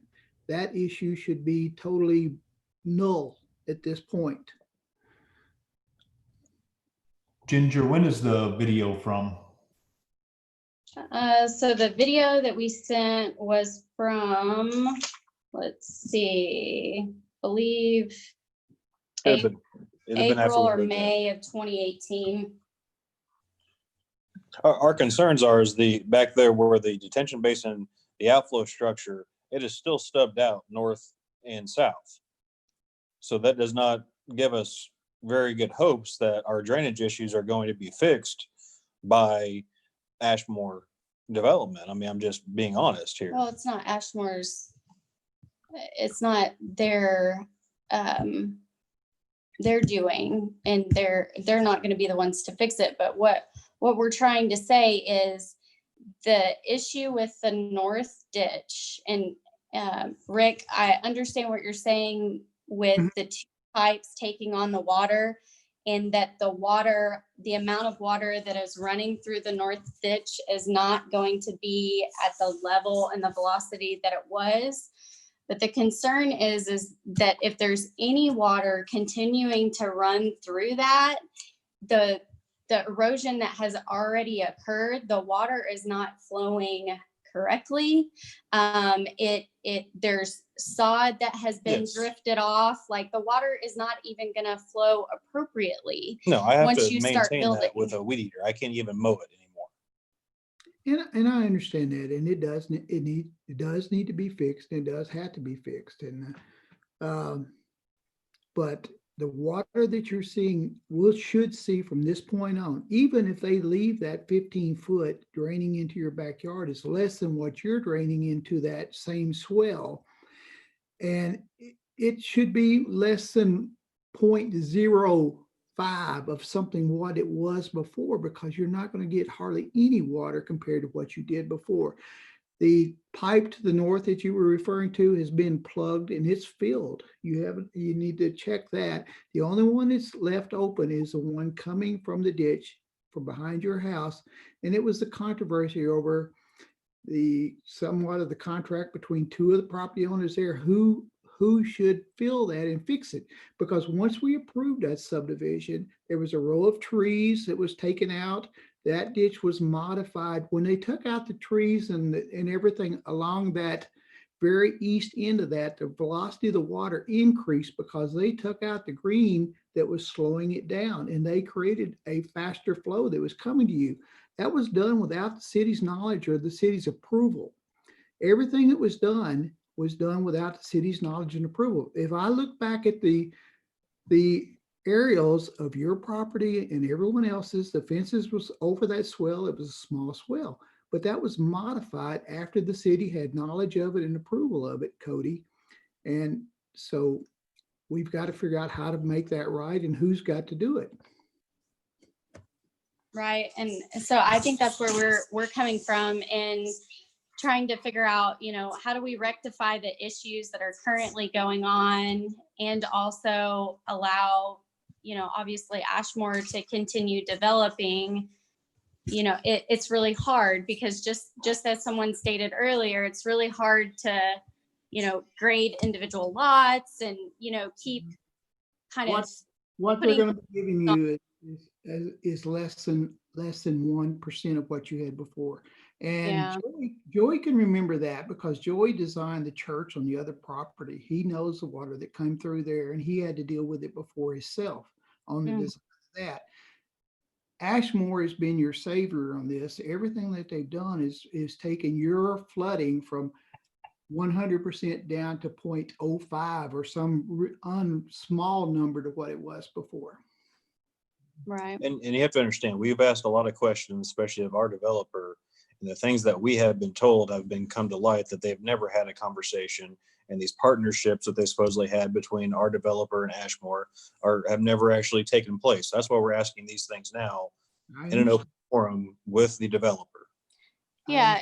So like we said earlier, we were under the impression that Ashmore was taking on all of the water. And the reason for that is because the ditch or swale or whatever on the north side, from what we understand, is going to go away. Well, it's very difficult for it to go away if we still have, you know, water that's going to that area. So then that's where Cody and I are kind of in a bind, is now we know that, you know, there's still going to be water going to that area. And so how is C3 then going to rectify that?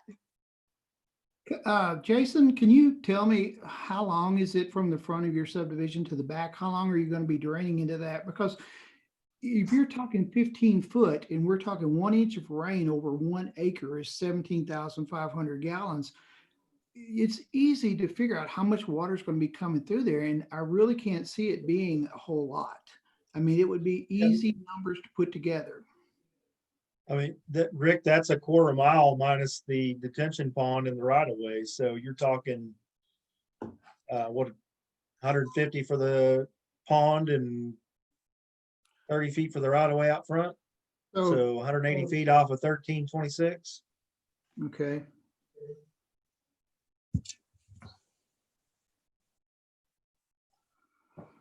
$15,100. Yeah, that's about what it is. 17,190. Mm-hmm. Yeah.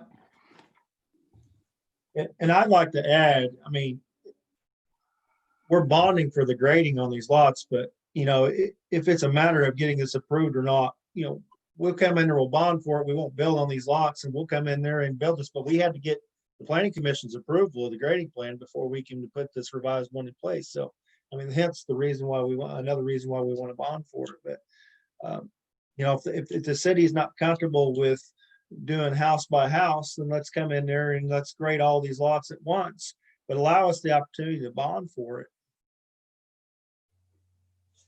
And we've done things like that in other subdivisions where we came in and did mass gradings on the lots. Example is Morningside. We would allow them to grade 15 or 20 lots at a time and build the foundations.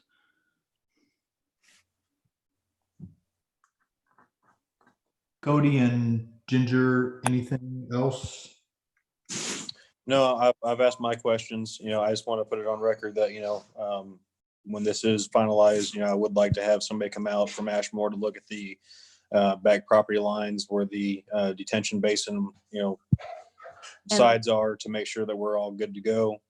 And, you know, we're just trying to make sure we ask the questions now as far as the water and everything else, because we're just trying to, we've learned the hard way. You can't play catch up on these things. You've got to hit them head on. Understand. Can you just state your address just so that we have it? Todd probably has it from a previous meeting, but if you could state that for me, please. 1050 Silver Maple. Yeah, Cody snuck it in earlier. Okay, I didn't hear it earlier, so thank Oh, you. yeah. I've been awake the whole time. If we got Jeff. Kevin Gardner with a hand up. All right. I'd like to hear comments, questions, or concerns from any of the commissioners. Jeff, you do still have one person raising their hand, Kevin Gardner. He's the contractor Okay. on Ashmore. Okay. Kevin, do you wish to speak? Let me get him over. There you go. Kevin, are you there?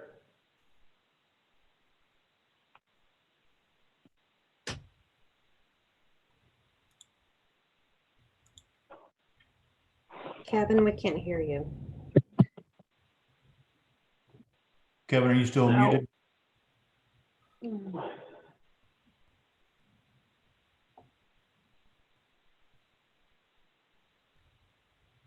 Kevin, if you can hear us, either you're muted or somehow there's a bad audio connection because we cannot hear you.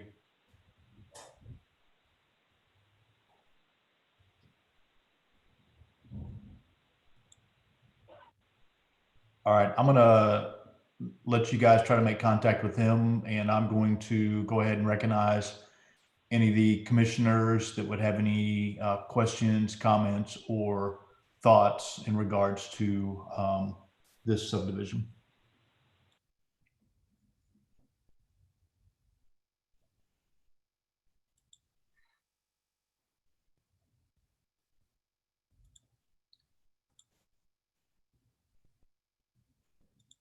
Any additional comments or thoughts from staff? I think John John Wary. Wary has a John is- question. Yes. Okay, thanks, John. Go ahead. Hey, Jeff, I'd just like to make a couple comments. First one is that I think that what Jason's proposing with this modified grading plan, it has merit. There is a drainage easement, 20-foot drainage easement all along the north side of Maple Estates. And there was a drainage, a crash drainage swale designed and built with the infrastructure for Maple Estates. So I think it has merit. I just think it needs to be considered maybe a little closer. And then the other point is, although the area of rear yards draining to the south with this revised grading plan, again, like I said, has merit, but it doesn't match the design for the subdivision. So if Jason wants to evaluate that and show how that might change the peak flow rates from the development, and that's obviously something we could look at and consider. And to Jason's point, it might be minimal. It might not be. I'm not sure.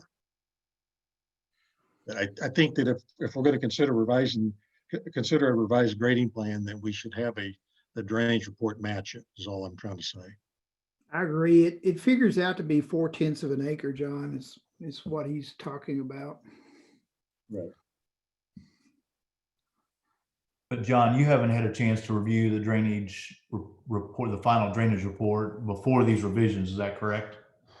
Well, I did review the final drainage report with these revisions, and the report was not revised with these revisions. Okay. Jason may correct me, but I didn't notice any revisions to the report. No, I didn't. I thought there has been so minuscule. I did not revise that little strip of land to do that. I took care of your comments that you had in your comment letter. We addressed those, but we didn't address what we're talking about here.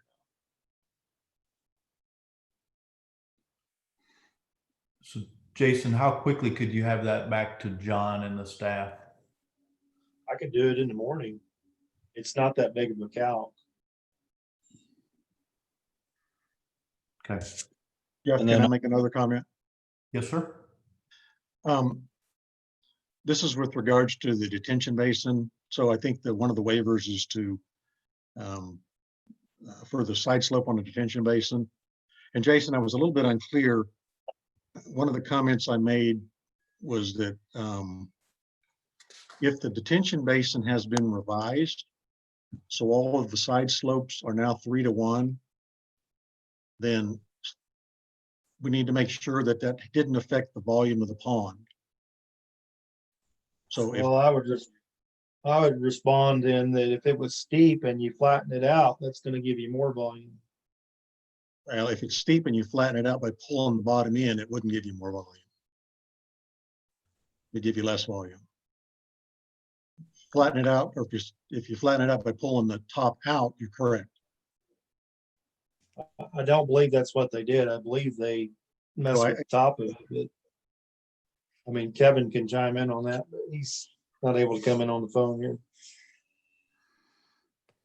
And I And just we want to do bring have, that up because we have over a foot of freeboard. We got like a foot, 6/10 of freeboard or something, so. I Okay. find that minuscule compared to, with the comparison of the freeboard. And then the fact that they probably messed with the top of the bank, I'd say we've got more volume, more than what's required. and that's very likely true, Jason. I just don't want to be answering questions 6 months down the road when somebody's got drainage concerns and they're looking at the city to make I sure get- that the I get city it. did their due diligence. I get it. And the only reason I wanted to bring that up is if you're going to be potentially making changes to the report, then let's consider that as well.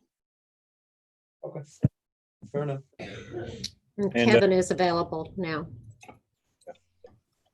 Hey, Kevin, I'll recognize you now if you'd like to add anything to the conversation. Kevin, are you there?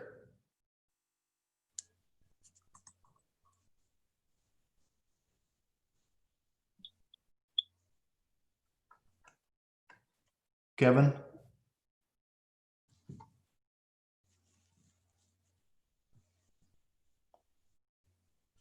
He's not showing up with any microphone, like he has any audio. It just says, Okay. according to the panelists. Okay. And I'd just like to make one more comment if I could. This is Cody. Yes, sir. Just so everybody understands where we're coming from, is that we were told once Ashmore is final plat and everything and all that's said and done, the ditch that is on the north side of our neighborhood would be able to go away. So that's why we're asking these questions. So my question would be, and I know you guys probably can't answer this right on the spot, but I'm trying to figure this out, is with you guys taking on the stormwater that is there and what is going into that swale, how much of a swale is actually needed now? Because right now it's 3 feet and undercut it probably another 8 inches on my end, deep.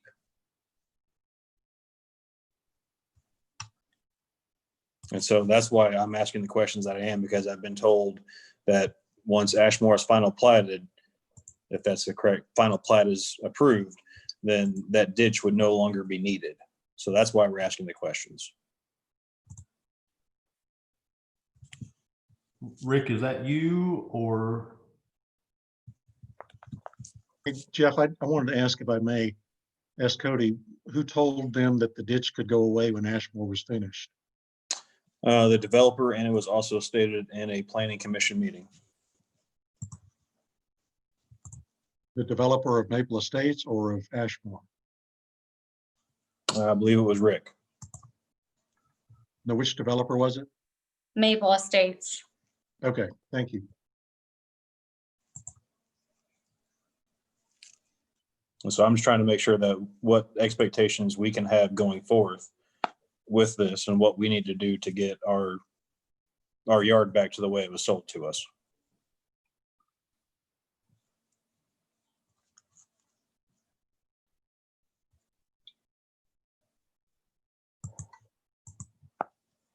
It's going to go, I'm going to ask staff or maybe even Rick here. I mean, if that's the case, then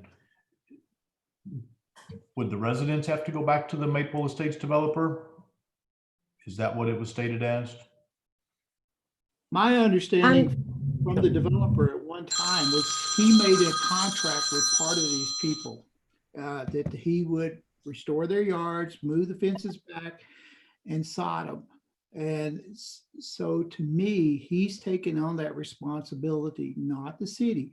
This was all modified from what was approved with the initial plan. Like I said, that tree line was removed after they started building houses. The swell was increased from the very east end to the north, which collected all the water and brought it to him at that velocity. That was not done with the city, with the city's knowledge or the city's approval.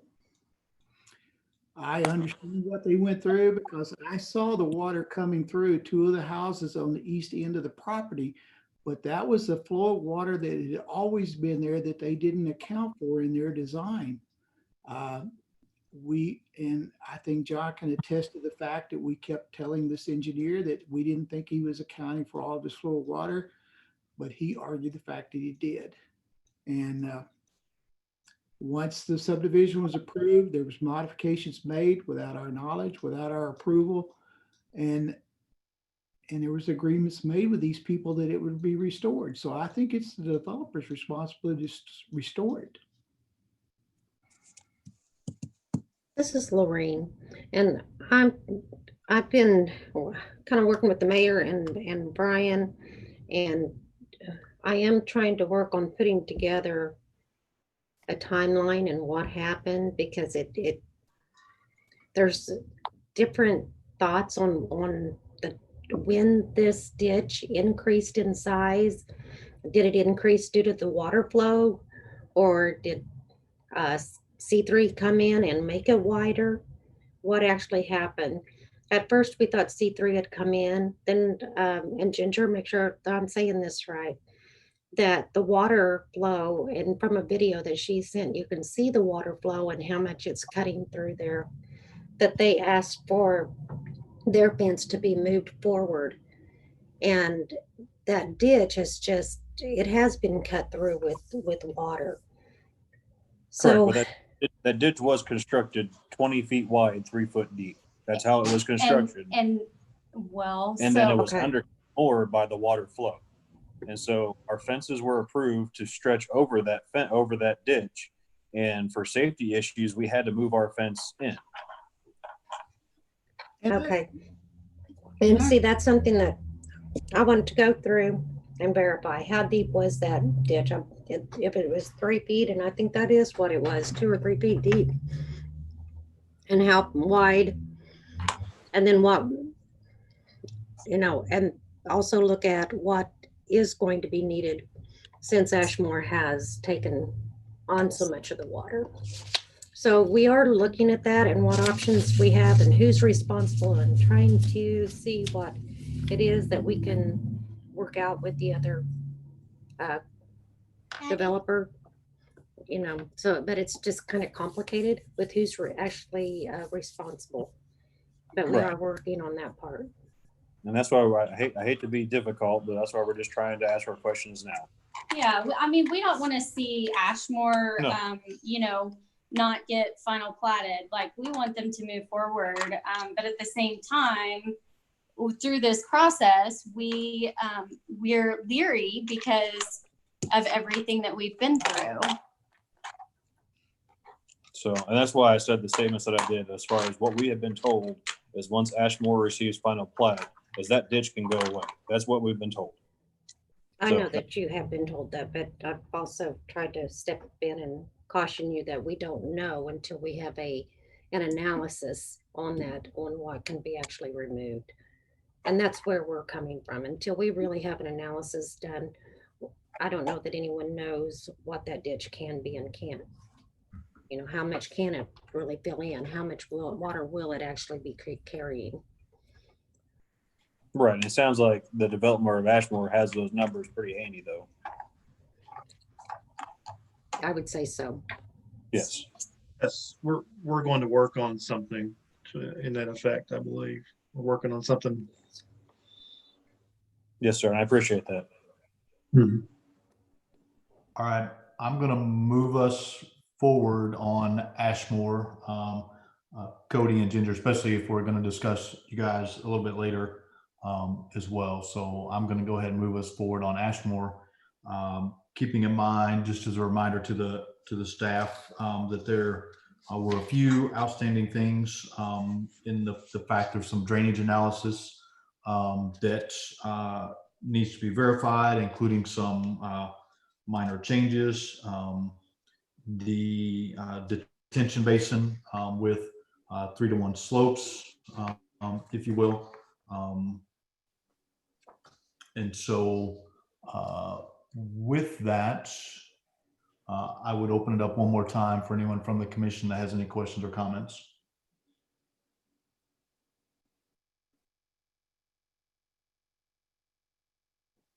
Okay. And from what I understand, there is an additional person that would like to speak or that has a hand up. Is that correct? That is correct. Can you hear me now? Yes. If you could just give us your name. Kevin Garner with S&K Dirtworks. Hey, Kevin, I see you finally made connection, huh? Well, here's my problem. I'm a dirt worker. I'm not technologically advanced. And when I hit the button, it cut me off. It didn't want no part of it. So I had to go a different route. So I tried to chime in. This goes back to John Ware's question on laying back the 3-to-1 slope on the detention basin. He had asked if I could answer that question. What we did, John, is we started at bottom of toe, leaving the interior bottom the size it was, and laid it back on a 3-to-1, ending at the top of toe. So we actually increased the volume of the detention basin. Is what you were wondering is if we filled in the bottom or if we laid it back at the top. All right, thanks, Kevin. Again, something that we want to verify, which I believe Jason agreed that he could provide to staff and John tomorrow. I think morning, but I'm just going to say tomorrow was what his statement was. Yeah, absolutely. Like I say, we want to do the right thing, and we do think that because we've been out there during construction, we've watched it during some really incredible showers back. We had record rainfall in the fall and winter, and so we've seen an actual decrease in the water out there since we've put our drainage in. But I realize there's concerns. All we're wanting to do is just be able to move forward with this project, and if we have to deal with those south side lots a little bit differently, we will. And I know Jason's got a plan that he can share with them tomorrow. Okay. Thanks, Kevin. All right. Thank you. All right. If there are no comments or questions from any of the commissioners or anything additional from staff, I would entertain a motion in regards to the final plat for Ashmore Landing, which is subdivision 1801.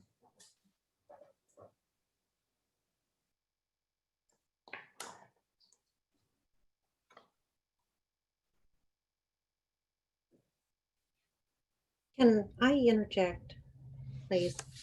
Can we go through each bullet and start at the top with the waivers on these items? We tried to set it up and outline it so that it wasn't just the final plat. There's multiple approvals that we needed in order to have it in our records of what's been done. Okay. If you'll wait 1 second for me. What I'd like to do is ask if any of the commissioners would like to make a motion in the fact that we would not approve this evening.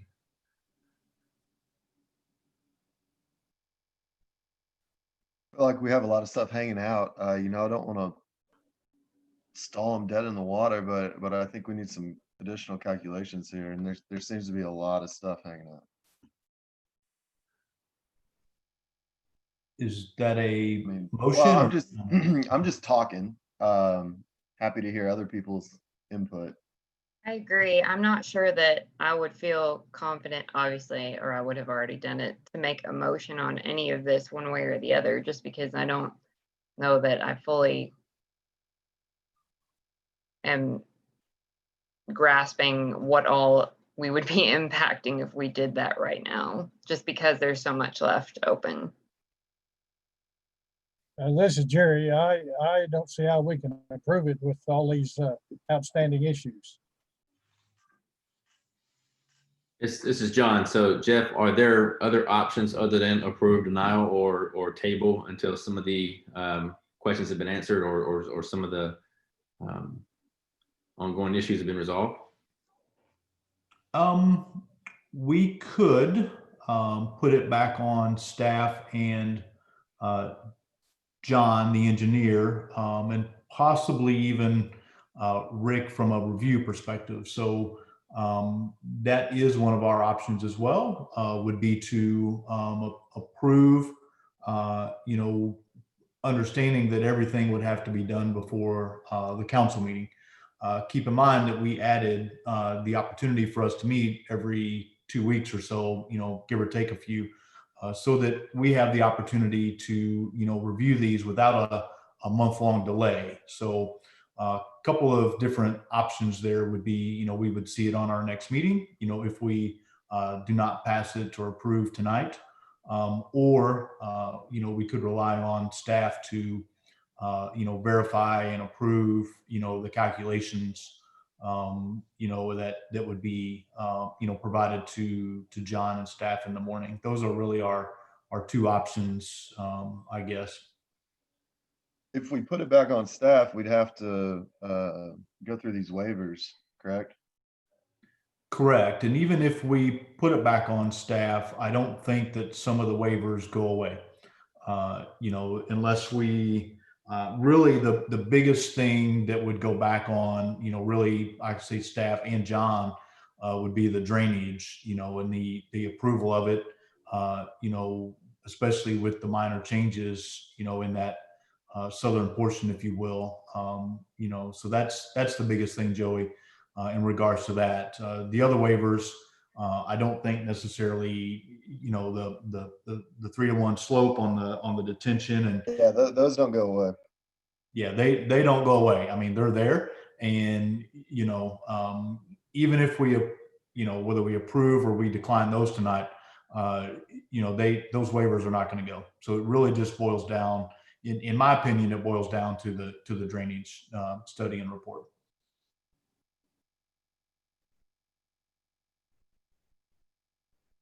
So, I mean, we could talk about the waivers, we could approve those. If everybody's comfortable with John reviewing the drainage, I mean, is there a need for it to come back to us? I would say unless, if there was a change, if you will, other than what we saw this evening, then I would want to see it again, in my opinion. That's just where I'm at, if we approved it. I'm a little disappointed in the fact that some steps weren't taken and available and ready for John to review those. Jason admitted that he didn't add those in because they were, I guess I would consider, minor, and he considered minor, but the fact that some of those weren't there, and the ability for, a thorough review of that, last minute is really what worries me a little bit, especially whenever we talk about drainage. Agreed. Agreed.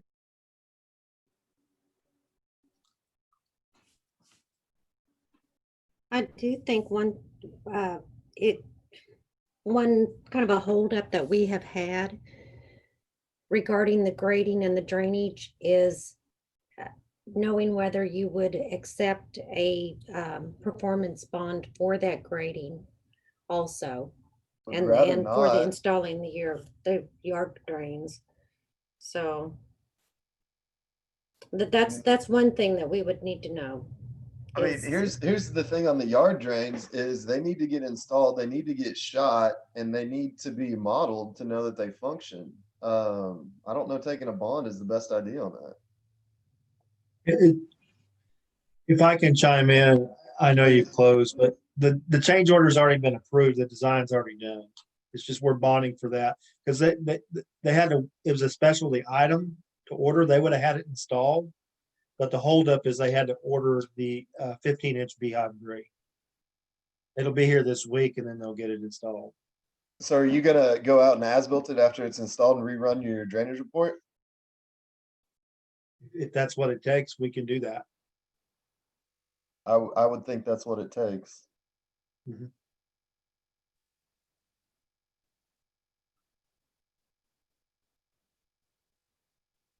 And I might add that this was installed per a request by Rick Hudson to install these beehive grates in his drain system. Because of all the issues with the runoff on the south, we wanted to assure that the homeowners on the west side also weren't going to get any of this runoff. I understand that. I think it's the right thing to do, and thank you for doing it. We just need to make sure it follows our process, gets put in right, and we have record, of everything, just like if it were a standard item that you had planned for from the beginning. And I don't know that we want to hold you up and make you wait a whole nother month. I think that's something that staff can review personally, but that's why we're here to talk about that. Sure. Thanks. All right, so I'm going to open it up to the commissioners one more time. If anybody wishes to make a motion to either table or decline this tonight, now is the time to make that motion. If not, then we will move forward and we will consider the waivers.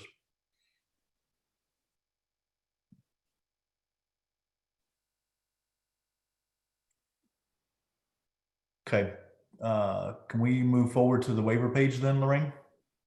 Or I guess Diane is driving, or a combination.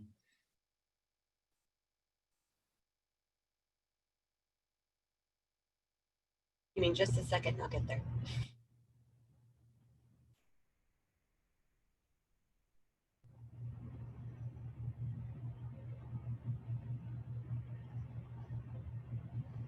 Okay, you should be good to go now.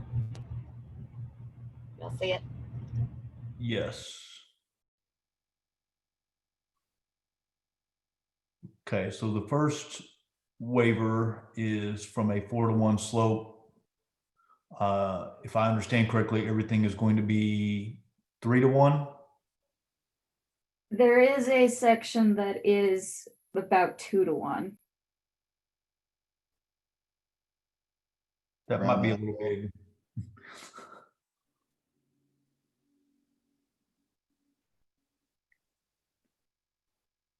Can you make it slightly smaller, Diane? Sorry.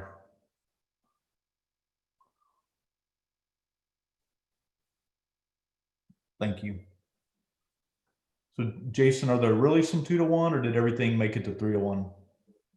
There was a section between two already constructed head walls that are not too far apart, say 10 to 15 feet apart, that we, without redoing the head walls, that wasn't feasible to do that. And I believe that staff was in support of that. The POA will maintain and mow that, not the city. So I think they were in agreement, as long as it could be mowed, that portion of could remain like it was. They were in support of it. Okay, thank you. And they can correct me if I'm wrong. Planning has asked that a rail be installed along through there because it is only like 2 feet from the sidewalk, maybe 1 to 2 feet. It is pretty close to the edge. Jason, are you okay with that?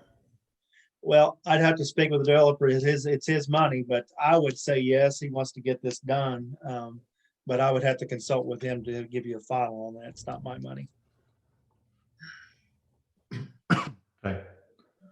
Any concerns or comments from any of the commissioners in regards to this waiver?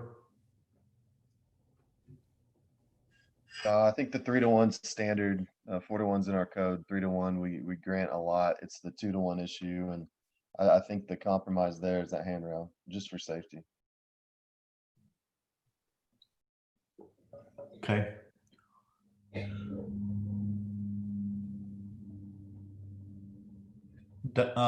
Lorraine, do you want us to approve each one of these separately, or do you just want us to approve them in this manner and then go on to the final motion?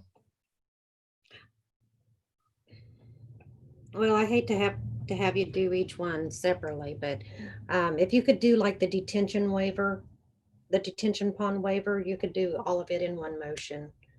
And then then the next waiver is completely different.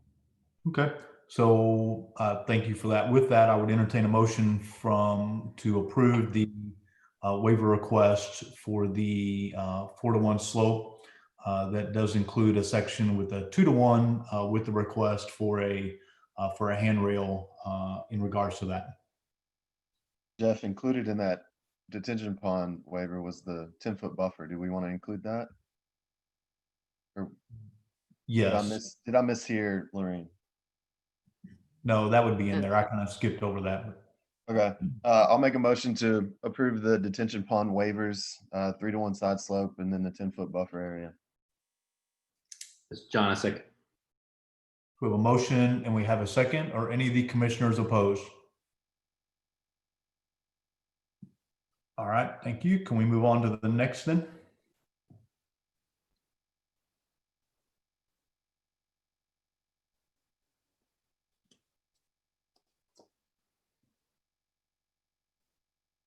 It's number 3 right there. You're Oh, well.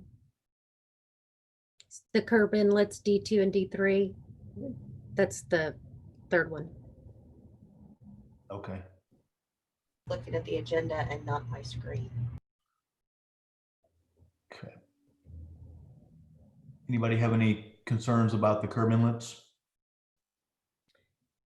And what it is that when you design for the 10-year storm, you have to leave a 1 lane width open where the water can't, cover the complete street. You have to have a drivable lane. Well, down at the bottom, the curb, and John and Jason are much better at telling you this than me, but those curb inlets, it does, it has about a 4.2 foot open area instead of the 8 foot that's typically required. I have a question on this one, John. If you're still on the line, what does the spread or ponding depth look like in the 100? Is it outside the right of way? No, the ponding depth for the 100-year storm is maintained in the right of way. Okay, just wanted to check. And the 10-year event ponding depth is below the top of curb too. Okay, awesome.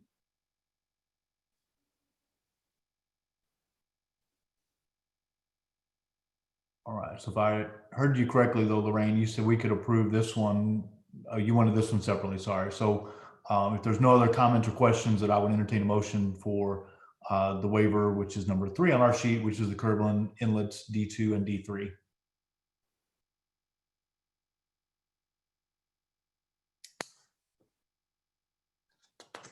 This is Joey. I'll make a motion to approve the waiver for the spread requirements on D1 and D3. Devin, I'll second. All right, we have a motion and a second. Is anyone opposed? All right, thank you guys. So with that, I do believe that we have covered everything, including the bonds. We would like for the commission to recognize and accept the covenants. They have been reviewed, and Donnie, you can talk about that, and also the maintenance bonds, whether you approve those. And then we'll let the bond company know, and they'll issue the final bonds. Okay. Yeah, the streets bond, yeah, that was 247,700. Drainage was 231,500. Water and sewer was 227,277 and 50 cents. Those have both all been approved by Public Works and Water and Centerton Utilities.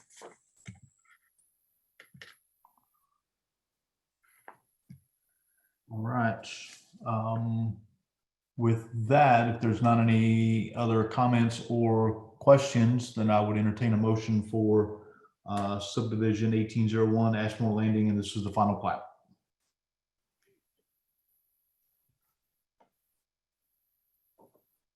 This is Joey. I'll make a motion to approve subdivision 1801 Ashmore Landing final plat with the outstanding staff comments as they are corrected and rerouted through staff for a final review.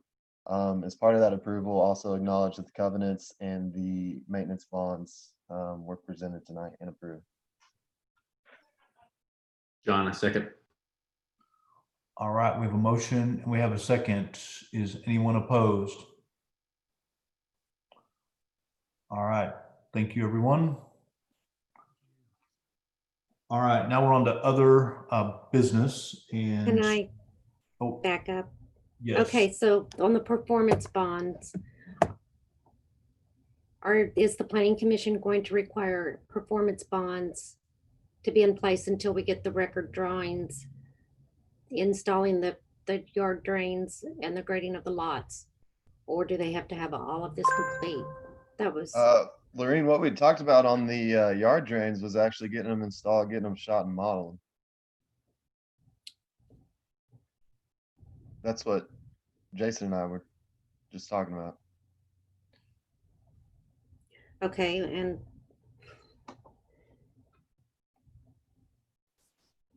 So the other one would be the record drawings. Yeah, I would assume you would keep that bond and then the grading as well. Does that answer? okay, so you will accept a performance bond for the grading of the lots 26 through 42 is it? And then also the record documents. Well, However, let's talk about the record drawings because what do we lack other than the drainage swale, the rear yard drains, the drainage swale calcs? I think that would clear up the record drawings. Am I right? as long as they get the grading of the lots.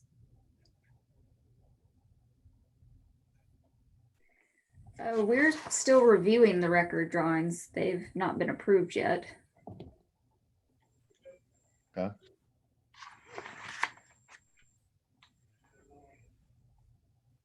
So what's our best option here?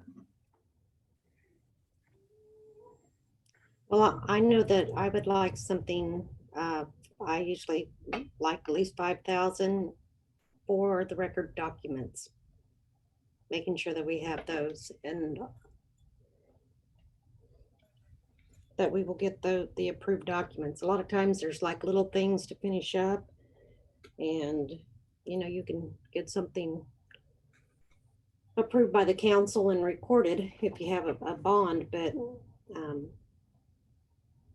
if I don't have anything, then I've had some subdivisions that I never got anything. No, for sure. I just don't know if the as-built record drawings will be completed after they get their yard drains in and get them shot. That was my question. But if not, then yes, you need to keep the bond to make sure you get the final as-built.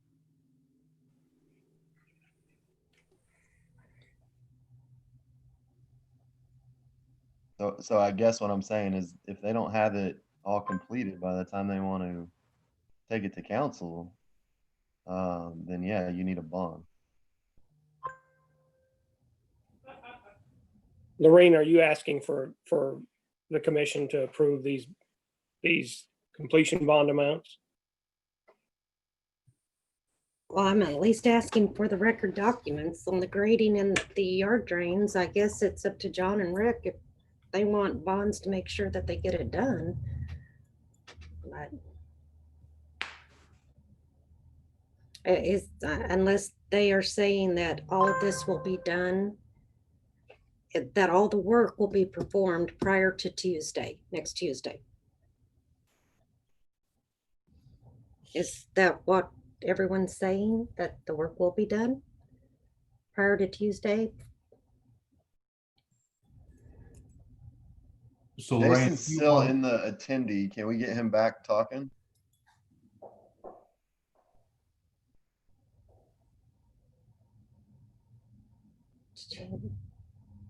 did Jason jump off or is he still on? Okay, here I am. Can you hear me now? Yep. Okay, sorry, I was muted after I jumped off and got back on. No, I don't think we'll be done. We'll need these performance bonds, especially for the grading. But the record drawings possibly, but I don't know. John's group's got quite a heavy load on him. To ask for him to get that done, I'd say we need a bond for that, give him time. All right, thanks, Jason. Joey, would you like to amend your motion to include these three these bonds? I would, yes. Let's include the waivers this time as well.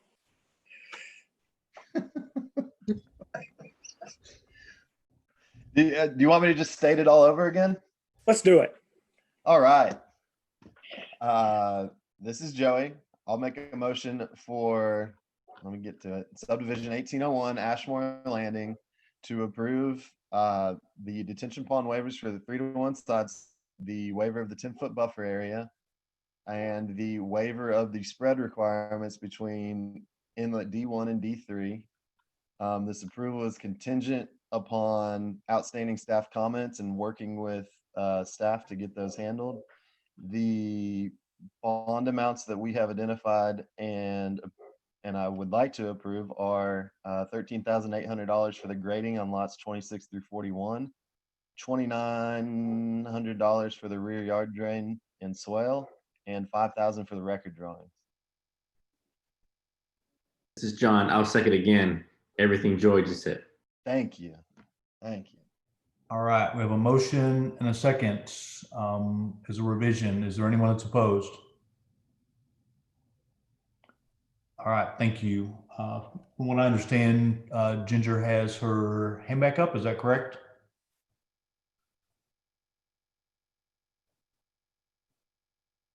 Ginger, did you wish to speak again? Yes. Sorry, this is Cody. I just want to get if I can ask to meet somebody from Ashmore in person, if I get a name and number, or if I can get one from planning, if that would be okay. Absolutely. You mean like you want the contractor and the engineer?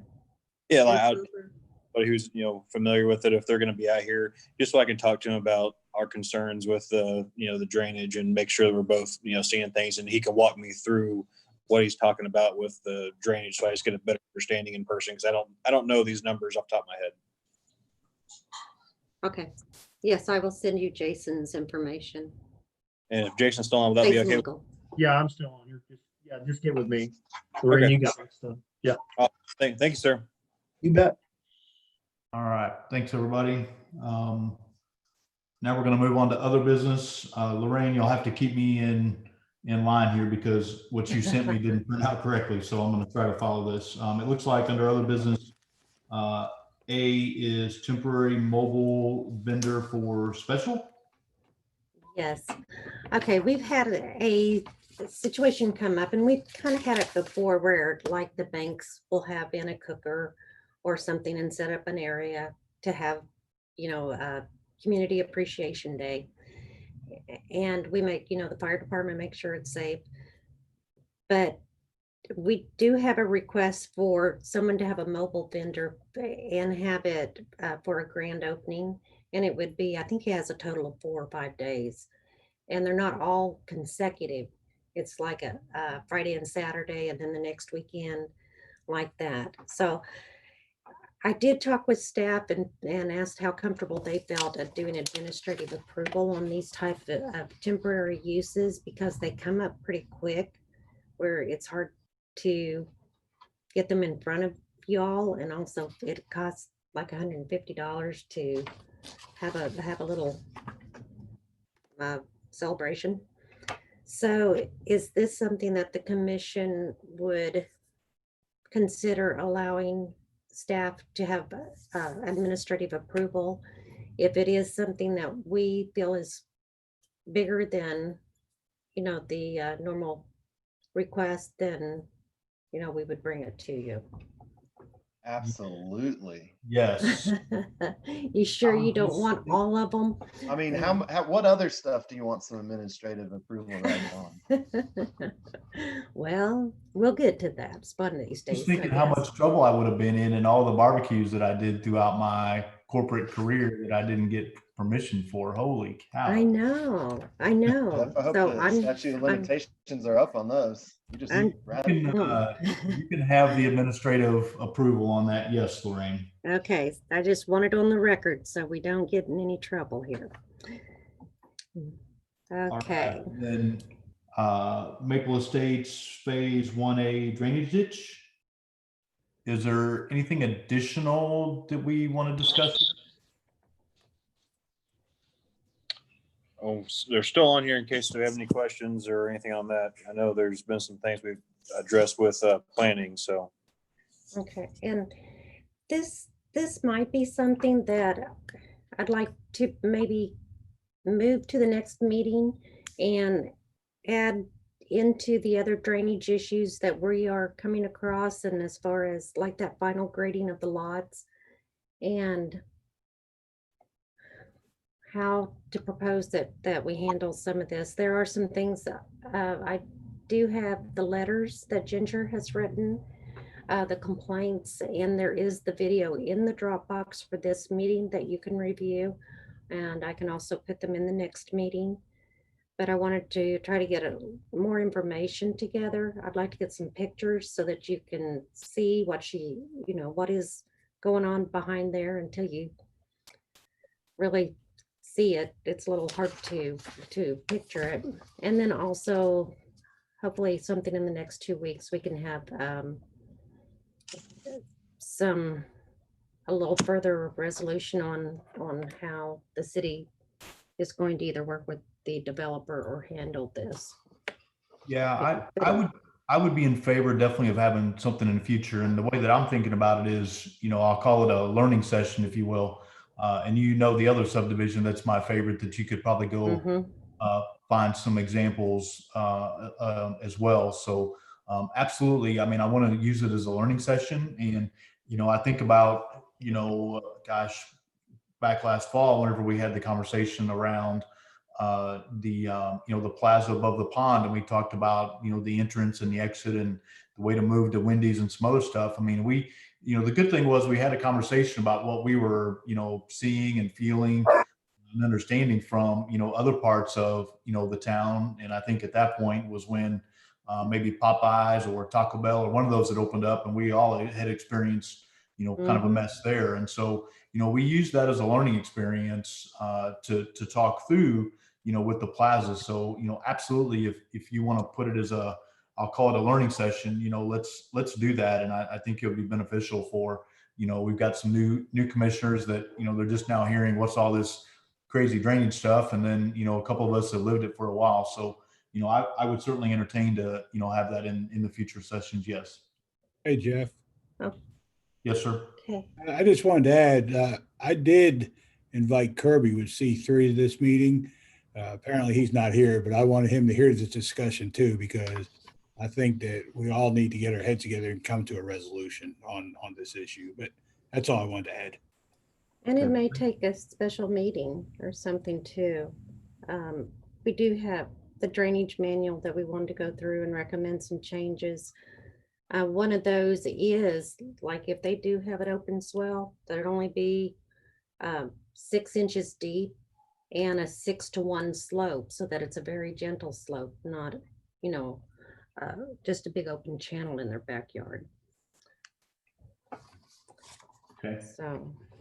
So I thought maybe we could kind of combine these two. Okay. For discussion next time. And the things that we're trying to get answered is, one, I mean, how could we have allowed fences to go over this type of a ditch? Because I mean, I don't know what the difference between a ditch and a swale is, but this thing's 3 foot deep, and when it was raining as hard as it was, I could have sat on the back porch with a cup of coffee, and I'd have been sounded like I was by the Buffalo River. Cody, you'd be surprised what we hear and see sometimes, unfortunately, after the fact. Right. you know, and there's probably some crazy things out there, which is the reason I'm kind of excited about, you know, the fact that we can, you know, try to learn from some of these. So, you know, rather than rush through it tonight without having some of the answers, I think it'll be good for us to get some additional information, and not just from you guys, you know, not just from your subdivision, but there's a couple of others that I've asked some questions about here lately as well. And so I think it'll give us an opportunity to learn from them. And we have plenty of neighbors that are listening on the call, and we'll be more than happy to chime in. And but you know, just some of the questions we're trying to get answered, you know, it's like that one. And then also, you know, how can a developer receive a final plat on something in which this drainage ditch was very vital infrastructure on drainage, but it wasn't put in place until just before we closed on our house. Understand. So, you know, it's just things like that that we're trying to get answered. Yep, understand. All right. It looks like the next planning, so that was all under other business, right, Lorraine? I'm just trying to look at 2 sheets of paper here. Yes, I just wanted to put some things before you. One of the engineers had brought about, he would, I know that we've talked about, you know, acceptable bond items. And that is something that we are putting in the new development. We don't have them yet, but I don't know if the commission could at least give us. I will bring you an example. Okay. Thank you, Joey. And then the last thing is the planning commission bylaws. Instead of every year, this is my recommendation, is instead of every year at the end of the year, approving a new officer. I was going to ask if it might be possible that if you would like to appoint some terms to at least 2 years, 3 years. What are the commissioner's thoughts? I mean, your terms are 3 years, but right. But if, you know, it isn't always an agenda item, you know, it's something that one of us has to remember, you know, every December or the first meeting in January to do. So does any of the commissioners, I guess, have a disagreement with the fact if we extended those to 2 years or maybe even 3?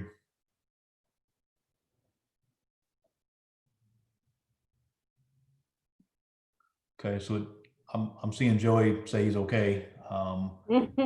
Silence from others. So I think we'd be okay. I would, and again, we talked this the other, you know, day, Lorraine. I think 2 would be an appropriate, you know, time. Okay. This is Craig. I'm going to say 2's good. Thank you, Craig. Agree.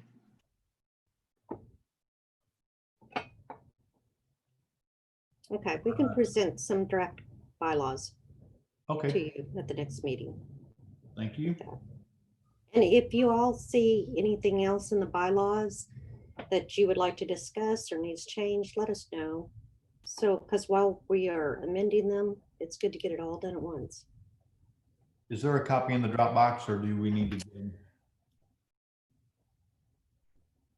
I will put it in, I'll put it in the next meeting. Okay. I thought I had one, but no. I mean, in today's time and world, we should probably review them just to make sure there's not anything that's crazy. So